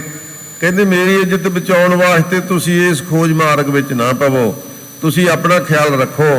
ਜਿਹੜੀ ਮੇਰੀ ਮਤ ਹੈ ਉਹ ਤਾਂ ਪਰਮਾਤਮਾ ਦੀ ਉਸ ਸਰਵਵਿਆਪੀ ਮਤ ਤੋਂ ਮਤ ਲੈ ਕੇ ਉਹਦੀ ਖੋਜ ਵਿੱਚ ਲੱਗੀ ਹੋਈ ਹੈ। ਮੈਂ ਤਾਂ ਉਹਦਾ ਮਾਰਗ ਖੋਜ ਰਿਹਾ, ਮੈਂ ਤਾਂ ਉਹਦੇ ਉਪਦੇਸ਼ ਨੂੰ ਖੋਜ ਰਿਹਾ, ਤੇ ਤੁਸੀਂ ਮੇਰੇ ਗੁਣਾਂ ਤੇ ਔਗੁਣਾਂ ਦੀ ਖੋਜ ਵਿੱਚ ਹੀ ਲੱਗੇ ਹੋਏ ਹੋ। ਰਹਾਉ ਵਿਸਰਾਮ ਦੇ ਕੇ ਕਿਰਪਾ ਕਰਦੇ ਹਨ। ਹਮ ਮੰਦੇ ਮੰਦੇ ਮਨ ਮਾਹੀ। ਕਹਿੰਦੇ ਭਾਈ, ਜੇ ਮੇਰੇ ਵੱਲ ਵੇਖੋਗੇ ਤਾਂ ਸਾਡੇ ਤਾਂ ਤਮਾਮ ਔਗਣ ਨੇ। ਕਹਿੰਦੇ ਹਾਂ ਮੰਦੇ, ਮੈਨੂੰ ਸਮਝਾਉਣ ਆਏ ਹੋ। ਕਹਿੰਦੇ ਅਸੀਂ ਤਾਂ ਪਹਿਲਾਂ ਹੀ ਭਾਈ ਮੰਦ ਕਰਮੀ ਹਾਂ, ਮੈਨੂੰ ਕੀ ਸਮਝਾਓਗੇ ਤੁਸੀਂ? ਤੇ ਸਾਨੂੰ ਸਾਡੇ ਕੰਮ ਨੂੰ ਤੁਸੀਂ ਪਹਿਲਾਂ ਹੀ ਮੰਦਾ ਸਮਝਿਆ ਹੋਇਆ ਹੈ, ਸਾਨੂੰ ਸ਼ੂਦਰ ਸਮਝ ਕੇ ਤੁਸੀਂ ਸਾਡੇ ਤੋਂ ਨਫ਼ਰਤ ਕਰਦੇ ਹੋ। ਇਸ ਕਰਕੇ ਕਹਿੰਦੇ ਹਾਂ ਮੰਦੇ। ਕਹਿੰਦੇ ਕਿਉਂ ਭਾਈ? ਜਦੋਂ ਤੁਸੀਂ ਸਿਮਰਨ ਕਰਦੇ ਹੋ, ਨਾਮ ਜਪਦੇ ਹੋ, ਅਸਲ ਵਿੱਚ ਭਗਤ ਕਬੀਰ ਜੀ ਸਾਨੂੰ ਤਮਾਮ ਜੀਵਾਂ ਨੂੰ ਸਿੱਖਿਆ ਦੇ ਰਹੇ ਨੇ। ਇਹ ਗੁਰਬਾਣੀ ਸਰਵ ਵਿਆਪਕ ਹੈ ਭਾਈ। ਕਹਿੰਦੇ ਹਾਂ ਮੰਦੇ ਮੰਦੇ ਮਨ ਮਾਹੀ। ਕੰਮ ਤਾਂ ਹੀ ਚੰਗੇ ਕਰਦੇ ਸੀ ਕਹਿੰਦੇ ਆ ਨਾ, ਵੀ ਅਸੀਂ ਤਾਂ ਸੱਚ ਬੋਲਦੇ ਆ, ਚੰਗਾ ਕੰਮ ਕਰਦੇ ਆ, ਅੰਮ੍ਰਿਤ ਵੇਲੇ ਉੱਠਦੇ ਆ, ਕਿਸੇ ਦਾ ਬੁਰਾ ਨਹੀਂ ਕਰਦੇ, ਤੇ ਫਿਰ ਸਾਨੂੰ ਅੰਮ੍ਰਿਤ ਛਕਣ ਦੀ ਲੋੜ ਕੀ ਹੈ? ਫਿਰ ਅੰਮ੍ਰਿਤ ਵੇਲੇ ਉੱਠਣ ਦੀ ਲੋੜ ਕੀ ਆ? ਫਿਰ ਅਸੀਂ ਹੋਰ ਧਰਮੀ ਕੀ ਹੁੰਦਾ ਹੈ? ਭਗਤ ਕਬੀਰ ਜੀ ਕੀ ਕਹਿੰਦੇ ਨੇ? ਕਹਿੰਦੇ ਹਮ ਮੰਦੇ। ਅਸਲ ਵਿੱਚ ਕੋਈ ਮੰਦਾ ਕੰਮ ਨਹੀਂ ਸੀ ਕਰਦੇ ਭਗਤ ਕਬੀਰ ਜੀ। ਉਹ ਤੇ ਭਾਉ ਭਗਤੀ ਵਿੱਚ ਚੱਠੇ ਪੈਰ ਲੱਗੇ ਹੀ ਰਹਿੰਦੇ ਸਨ। ਪਰ ਕਿਸ ਗੱਲ ਨੂੰ ਕਹਿੰਦੇ ਨੇ ਮੰਦੇ ਮਨ ਮਾਹੀ। ਕਹਿੰਦੇ ਜਿਹੜੀਆਂ ਮਨ ਦੀਆਂ ਚਿਤਵਣੀਆਂ ਨਾ, ਉੱਪਰੋਂ ਤਾਂ ਬੜੇ ਅਸੀਂ ਸਾਜ ਸਵਾਰ ਕੇ ਬੈਠਦੇ ਹਾਂ, ਤਾਂ ਪਰ ਮਨ ਦੀਆਂ ਚਿਤਵਣੀਆਂ ਜਿਹੜੀਆਂ ਇਹ ਸਾਨੂੰ ਮੰਦ ਵਾਸ਼ਨਾ ਦੇ ਵਿੱਚ ਹੀ ਘੁਮਾਈ ਫਿਰਦੀਆਂ। ਇਹ ਸਾਨੂੰ ਸਿੱਖਿਆ ਦਿੱਤੀ ਹੈ ਕਿ ਭਾਈ ਅਸੀਂ ਜਾਪ ਕਰਦੇ ਹਾਂ ਵੀ, ਸਿਮਰਨ ਕਰਦੇ ਹਾਂ ਵੀ, ਗੁਰਦੁਆਰਾ ਸਾਹਿਬ ਬੈਠੇ ਵੀ, ਸੰਗਤ ਵਿੱਚ ਬੈਠੇ ਵੀ, ਅਸੀਂ ਕਥਾ ਕੀਰਤਨ ਸੁਣਦੇ ਹੋਏ ਵੀ ਇਹਦੇ ਤੋਂ ਦੂਰ ਚਲੇ ਜਾਂਦੇ ਹਾਂ। ਦੂਰ ਜਾ ਕੇ ਵੀ ਕਹਿੰਦੇ ਮੰਦੇ ਮਨ ਮਾਹੀ। ਇਸ ਮਨ ਦੀ ਮੰਦਤਾਈ ਦੇ ਵਿੱਚ ਇੰਨੇ ਖੁੱਭ ਜਾਂਦੇ ਆ ਕਿ ਕੰਨਾਂ ਵਿੱਚ ਜ਼ਰੂਰ ਸ਼ਬਦ ਪੈ ਰਿਹਾ ਹੈ, ਅਸੀਂ ਸੁਣ ਰਹੇ ਹਾਂ, ਪਰ ਕਹਿੰਦੇ ਮਨ ਮੰਦ ਵਾਸ਼ਨਾ ਦੇ ਵਿੱਚ ਕਿਤੇ ਦਾ ਕਿਤੇ ਗਿਆ ਹੁੰਦਾ ਹੈ। ਭਗਤ ਕਬੀਰ ਜੀ ਕਹਿੰਦੇ ਤੁਸੀਂ ਨਹੀਂ ਸਮਝ ਸਕੋਗੇ ਇਸ ਗੱਲ ਨੂੰ। ਕਹਿੰਦੇ ਭਾਈ ਕਿਹਨੂੰ ਸਮਝਾਓਗੇ? ਤੁਸੀਂ ਮੇਰੇ ਨਾਲ ਲੜਨ ਵਾਸਤੇ ਆਏ ਹੋ, ਝਗੜਾ ਕਰਨ ਵਾਸਤੇ ਆਏ ਹੋ? ਕਹਿੰਦੇ ਨਹੀਂ ਹਮ ਮੰਦੇ ਮਨ ਮਾਹੀ। ਕਹਿੰਦੇ ਮਨ ਕਰਕੇ ਅਸੀਂ ਮੰਦੇ ਹਾਂ। ਮਹਾਰਾਜ ਸੱਚੇ ਪਾਤਸ਼ਾਹ ਜੀ ਨੇ ਜੋ ਸਾਨੂੰ ਸ਼ਬਦ ਕਹੇ ਨਾ, ਉਪਦੇਸ਼ ਦਿੱਤਾ ਹੈ ਕਿ ਬੇਅੰਤੀ ਔਗਣ ਹੈ ਸਾਡੇ ਵਿੱਚ, ਅਸੀਂ ਔਗਣਾਂ ਦੇ ਭਰੇ ਹੋਏ ਹਾਂ। ਜੇ ਤਾਂ ਸਮੁੰਦ ਸਾਗਰ ਨੀਰ ਭਰਿਆ ਤੇ ਔਗਣ ਹਮਾਰੇ, ਦਇਆ ਕਰੋ ਕਿਛ ਮਿਹਰ ਪਾਵੋ ਡੁੱਬਦੇ ਪੱਥਰ ਤਾਰੇ। ਬੇਅੰਤੀ ਸਾਡੇ ਚ ਔਗਣ ਨੇ। ਉਹ ਔਗਣ ਕੇਵਲ ਸਰੀਰ ਕਰਕੇ ਨਹੀਂ, ਸਰੀਰ ਕਰਕੇ ਵੀ ਬੇਅੰਤ ਔਗਣ ਨੇ, ਪਰ ਬਹੁਤੇ ਔਗਣ ਕਹਿੰਦੇ ਮਨ ਕਰਕੇ ਨੇ। ਜਿਹੜੇ ਮਨ ਦੀ ਵਾਸ਼ਨਾ ਤਾਂ ਹੀ ਇਹ ਸੰਤੋਖ ਦੇ ਵਿੱਚ ਆ ਸਕਦੀ ਹੈ ਜੇ ਉਸ ਸੰਤੋਖੀ ਪਰਮਾਤਮਾ ਨੂੰ ਅਰਾਧਾਂਗੇ, ਉਹਦਾ ਸਿਮਰਨ, ਉਹਦੀ ਭਾਵ ਭਗਤੀ ਤੇ ਉਹਦੀ ਸਿੱਖਿਆ ਨੂੰ ਪ੍ਰਾਪਤ ਕਰਾਂਗੇ, ਇਹ ਤਾਂ ਹੀ ਕਿਤੇ ਠਹਿਰੇਗਾ ਨਾ। ਮਹਾਰਾਜ ਸੱਚੇ ਪਾਤਸ਼ਾਹ ਜੀ ਨੇ ਬਾਣੀ ਵਿੱਚ ਸਾਨੂੰ ਫਰਮਾਇਆ ਹੈ ਕਿ ਇਹ ਜਿਹੜਾ ਮਨ ਹੈ ਇਹ ਜਿੱਥੇ ਜਿੱਥੇ ਭੌਂਦਾ ਫਿਰਦਾ ਹੈ, ਇਹਨੂੰ ਰੋਕਣ ਵਾਸਤੇ ਕੇਵਲ ਪਰਮਾਤਮਾ ਦਾ ਨਾਮ ਹੈ, ਸਿਮਰਨ ਹੈ, ਜਿਹਦੇ ਕਰਕੇ ਇਹ ਮਨ ਦੀ ਅਸੀਂ ਇਸ ਦੌੜ ਨੂੰ, ਇਸ ਦੀ ਮੰਦ ਭਾਵਨਾ ਨੂੰ ਅਸੀਂ ਰੋਕ ਕੇ ਗੁਰੂ ਕੇ ਸ਼ਬਦ ਵਿੱਚ ਜੋੜ ਸਕਦੇ ਹਾਂ। ਤਾਂ ਕੇਵਲ ਸ਼ਬਦ ਹੈ ਪਰਮਾਤਮਾ ਦਾ। ਇਸ ਕਰਕੇ ਇਹਦੀ ਦੌੜ ਭੱਜ ਨੂੰ ਰੋਕਣ ਵਾਸਤੇ ਜ਼ਰੂਰੀ ਹੈ ਕਿ ਨਿਤਾ ਪ੍ਰਤੀ ਪਰਮਾਤਮਾ ਦਾ ਸਿਮਰਨ, ਉਹਦੇ ਅੱਗੇ ਅਰਦਾਸ, ਜੋਦੜੀ, ਬੇਨਤੀ, ਅਰਦਾਸ ਕਿ ਮਹਾਰਾਜ ਸੱਚੇ ਪਾਤਸ਼ਾਹ ਜੀ ਇਹ ਔਗਣ ਸਾਡੇ ਵਿੱਚੋਂ ਆਪ ਹੀ ਕੱਢ ਦੇਵੋ। ਬੇਅੰਤ ਔਗਣਾਂ ਦੇ ਭਰੇ ਹੋਏ ਆ ਅਸੀਂ, ਤੇ ਆਪ ਇਹਨਾਂ ਔਗਣਾਂ ਤੋਂ ਸਾਨੂੰ ਬਚਾ ਸਕਦੇ ਹੋ। ਆਪ ਦੇ ਵਿੱਚ ਵੱਡੀ ਸ਼ਕਤੀ ਹੈ। ਆਪ ਦੀ ਸ਼ਕਤੀ ਕਰਕੇ ਮਹਾਰਾਜ ਸੱਚੇ ਪਾਤਸ਼ਾਹ ਜੀ ਅਸੀਂ ਆਪ ਜੀ ਦੀ ਭਾਵ ਭਗਤੀ ਨਾਲ ਜੁੜ ਸਕਦੇ ਨਹੀਂ, ਸਾਡੀ ਕੋਈ ਸਮਰੱਥਾ ਹੀ ਨਹੀਂ ਹੈ। ਹਾਂ ਮੰਦੇ ਮਨ ਮਾਹੀ, ਕਹਿੰਦੇ ਅਸੀਂ ਤੇ ਮਨ ਕਰਕੇ ਮੰਦੇ ਹਾਂ। ਇਸ ਕਰਕੇ ਭਾਈ ਤੁਸੀਂ ਸਾਡੀ ਖੋਜ ਵਿੱਚ ਨਾ ਪਵੋ। ਅਸੀਂ ਕੇਵਲ ਸਰੀਰ ਕਰਕੇ, ਅਸੀਂ ਕਰਮਾਂ ਕਰਕੇ, ਜਾਤ ਕਰਕੇ, ਅਸੀਂ ਸ਼ੂਦਰ ਕਰਕੇ ਹੀ ਮੰਦੇ ਨਹੀਂ। ਮੰਦੇ ਮਨ ਮਾਹੀ ਜਦੋਂ ਇਹ ਸ਼ਬਦ ਕਹੇ ਸ਼ਰਮਿੰਦੇ ਤਾਂ ਜ਼ਰੂਰ ਹੋਏ ਹੋਣਗੇ ਵੀ ਇਹ ਸਾਨੂੰ ਵੀ ਕਹਿ ਰਹੇ ਆ ਤੇ ਆਮ ਜੀਵ ਨੂੰ ਕਹਿ ਰਹੇ ਨੇ ਕਿ ਜਿਹੜੀ ਮਨ ਦੀ ਮੰਦ ਵਾਸ਼ਨਾ ਹੈ ਉਹ ਕੇਵਲ ਕਿਸੇ ਜਾਤ ਨਾਲ ਸੰਬੰਧਿਤ ਹੈ। ਨਹੀਂ ਭਾਈ, ਉਹ ਤਾਂ ਮਨੁੱਖ ਦੇ ਮਨ ਨਾਲ ਹੀ ਸੰਬੰਧਿਤ ਹੈ। ਤੇ ਮਨ ਜਿਹੜਾ ਉਹ ਪਰਮਾਤਮਾ ਦੀ ਅੰਸ਼ ਹੈ, ਤੇ ਪਰਮਾਤਮਾ ਦੀ ਅੰਸ਼ ਹੋਣ ਕਰਕੇ ਜੇ ਇਹਦੇ ਵਿੱਚ ਹੀ ਨੁਕਸ ਪਿਆ ਹੋਇਆ ਹੈ ਮਨ ਦੇ ਵਿੱਚ ਹੀ, ਤੇ ਮਨ ਨੂੰ ਤੇ ਸਮਝਾਇਆ ਮਨ ਤੂੰ ਜੋਤ ਸਰੂਪ ਹੈ। ਮਨ ਨੂੰ ਹੀ ਕਿਹਾ ਨਾ, ਸਰੀਰ ਨੂੰ ਨਹੀਂ ਕਿਹਾ। ਕਹਿੰਦੇ ਆਪਣਾ ਮੂਲ ਪਛਾਣ, ਕਹਿੰਦੇ ਉਸ ਮੂਲ ਨੂੰ ਪਛਾਨਣਾ ਕਰ ਜਿੱਥੋਂ ਤੋਂ ਵਿਛੜਿਆ ਹੋਇਆ। ਤੇਰੀ ਆਤਮਾ ਪਰਮਾਤਮਾ ਨਾਲੋਂ ਵਿਛੜ ਚੁੱਕੀ ਹੈ। ਇਸ ਕਰਕੇ ਤੂੰ ਉਸ ਮੂਲ ਨੂੰ ਪਛਾਨਣਾ ਕਰ। ਹਾਂ ਮੰਦੇ ਮਨ ਮਾਹੀ, ਕਹਿੰਦੇ ਅਸੀਂ ਇੰਨੇ ਮਨ ਦੇ ਵਿੱਚ ਮੰਦੇ ਆ ਕਿ ਅਸੀਂ ਉਸ ਗੱਲ ਨੂੰ ਭੁੱਲ ਬੈਠੇ ਆ। ਜਿਸ ਕਰਕੇ ਸਤਿਗੁਰੂ ਨੇ ਬਾਣੀ ਵਿੱਚ ਫਰਮਾਇਆ ਪ੍ਰਾਣੀ ਤੂੰ ਆਇਆ ਲਾਹਾ ਲੈਣ, ਲਗਾ ਕੇ ਤੱਕ ਪਕੜੇ ਸਭ ਮੁਕਦੀ ਚੱਲੀ ਰਹਿਣ। ਤੇਰੀ ਰਹਿਣ ਮੁਕਦੀ ਜਾ ਰਹੀ ਹੈ, ਤੂੰ ਇੱਕ ਲਾਭ ਲੈਣ ਵਾਸਤੇ ਆਇਆ ਸੀ। ਉਹ ਲਾਭ ਕੀ ਸੀ ਕਿ ਇਸ ਜੋਤ ਨੂੰ ਤੂੰ ਪਛਾਣ ਲੈ। ਤੇਰੇ ਅੰਦਰ ਇੱਕ ਜੋਤ ਹੈ, ਉਹ ਜੋਤ ਨੂੰ ਜੇ ਤੂੰ ਸਮਝ ਲਵੇਂ, ਪਛਾਣ ਲਵੇਂ, ਤੇ ਉਹ ਜੋਤ ਪਰਮਾਤਮਾ ਦੀ ਹੈ। ਮਨ ਤੂੰ ਜੋਤ ਸਰੂਪ ਹੈ। ਅਸਲ ਵਿੱਚ ਤੂੰ ਜੋਤ ਸਰੂਪ ਸੀ, ਤੇਰੇ ਵਿੱਚ ਅਨੇਕਾਂ ਤਰ੍ਹਾਂ ਦੀ ਅੰਧਤਾਈ ਛਾ ਗਈ, ਹਨੇਰਾ ਛਾ ਗਿਆ, ਪਾਪਾਂ ਵਿਕਾਰਾਂ ਨੇ ਇਸ ਜੋਤ ਨੂੰ ਢੱਕ ਲਿਆ ਤੇ ਉਹਦੇ ਕਰਕੇ ਤੂੰ ਅੰਧਤਾਈ ਦੇ ਵਿੱਚ ਫਸ ਗਿਆ ਹੈ। ਤੇ ਇਹਨੂੰ ਸਾਫ਼ ਕਰਨ ਵਾਸਤੇ ਜਿਵੇਂ ਸ਼ੀਸ਼ੇ ਤੇ ਲੱਗੀ ਧੁੰਦ ਨੂੰ ਸਾਫ਼ ਕਰਨ ਵਾਸਤੇ ਕੱਪੜਾ ਫੇਰ ਲਈਦਾ ਨਾ, ਕਹਿੰਦੇ ਇਸੇ ਤਰ੍ਹਾਂ ਆਪਣੇ ਮਨ ਰੂਪ ਸ਼ੀਸ਼ੇ ਦੇ ਉੱਪਰ ਇਹ ਪ੍ਰਮਾਤਮਾ ਦੇ ਨਾਮ ਦਾ ਕੱਪੜਾ ਫੇਰ, ਤਾਂ ਕਿ ਤੈਨੂੰ ਅਸਲ ਜੋਤ ਦੇ ਦਰਸ਼ਨ ਹੋ ਜਾਣ, ਤੈਨੂੰ ਮਿਲ ਜਾਵੇ ਇਹ। ਹਾਂ ਮੰਦੇ ਮਨ ਮਾਹੀ, ਜੇ ਮੰਦ ਵਾਸਨਾ, ਮੰਦ ਭਾਵਨਾ, ਮੰਦ ਕਰਮ ਮਨ ਵਿੱਚੋਂ ਛੱਡ ਦੇਵੇਂ ਤਾਂ ਤੂੰ ਭਾਈ ਸੁੱਧ ਸਰੂਪ ਨੂੰ ਪਛਾਣ ਸਕਦਾ ਹੈ। ਕਬੀਰ ਜੀ ਕਹਿੰਦੇ ਅਸੀਂ ਤਾਂ ਭਾਈ ਬੰਦੇ ਹਾਂ। ਸਾਂਝ ਪਾਤ ਕਾਹੂ ਸਿਓ ਨਾਹੀ। ਕਹਿੰਦੇ ਭਾਈ ਦੱਸੋ ਤੁਹਾਡੇ ਨਾਲ ਸਾਡੀ ਕੀ ਸਾਂਝ ਹੈ? ਪਾਤ ਨਾਮ ਪੰਗਤੀ ਦਾ, ਪੰਗਤ ਤੁਸੀਂ ਬਹਿਣ ਨਹੀਂ ਦਿੰਦੇ। ਸਾਂਝ ਸਾਡੇ ਨਾਲ ਕੋਈ ਰਿਸ਼ਤੇਦਾਰੀ ਨਹੀਂ ਜੋੜਦੇ। ਤੁਹਾਡੇ ਨਾਲ ਸਾਡੀ ਸਾਂਝ ਕੀ ਹੈ? ਤੁਸੀਂ ਆਪਣੇ ਆਪ 'ਚ ਵੱਡੇ ਕਹਾਉਂਦੇ ਹੋ। ਸਾਂਝ ਪਾਤ ਕਾਹੂ ਸਿਓ ਨਾਹੀ। ਕਹਿੰਦੇ ਭਾਈ ਜਿਹੜੇ ਤੁਸੀਂ ਕੰਮ ਕਰਦੇ ਹੋ ਨਾ, ਕਿਸੇ ਨਾਲ ਧੱਕਾ ਕਰਦੇ ਹੋ, ਜ਼ੁਲਮ ਕਰਦੇ ਹੋ, ਉਹਦੇ ਨਾਲ ਸਾਡੀ ਕੋਈ ਸਾਂਝ ਨਹੀਂ। ਤੇ ਜਿਹੜਾ ਤੁਹਾਡਾ ਵੰਡ ਵਿਹਾਰ ਹੈ ਉਹਦੇ ਨਾਲ ਸਾਡੀ ਪਾਤ ਕੋਈ ਨਹੀਂ, ਪੰਗਤੀ ਕੋਈ ਨਹੀਂ। ਤੁਹਾਡੇ ਨਾਲ ਬੈਠ ਕੇ ਅਸੀਂ ਵੰਡ ਵਿਹਾਰ ਕੋਈ ਨਹੀਂ ਕਰਦੇ।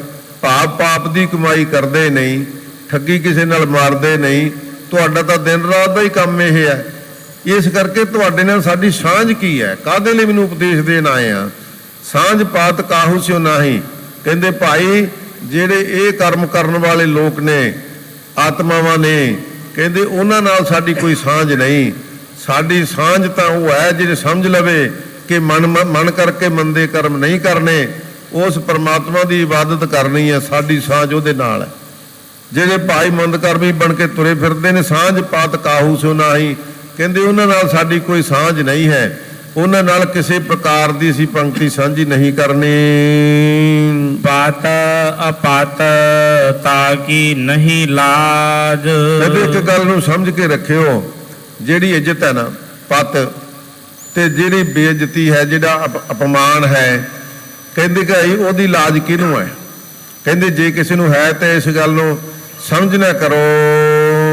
ਤਬ ਜਾਨ ਹੋਗੇ ਜਬ ਉਗਰੈ ਗੋਪਾਜ। ਕਹਿੰਦੇ ਭਾਈ ਉਦੋਂ ਸਮਝੋਗੇ। ਕਬੀਰ ਜੇਤੇ ਪਾਪ ਕੀ ਰਾਖੇ ਤਲੇ ਦਰਾਏ, ਪ੍ਰਗਟ ਪਏ ਨਿਦਾਨ ਸਭ ਜਾ ਪੁੱਛਿਆ ਧਰਮ ਰਾਏ।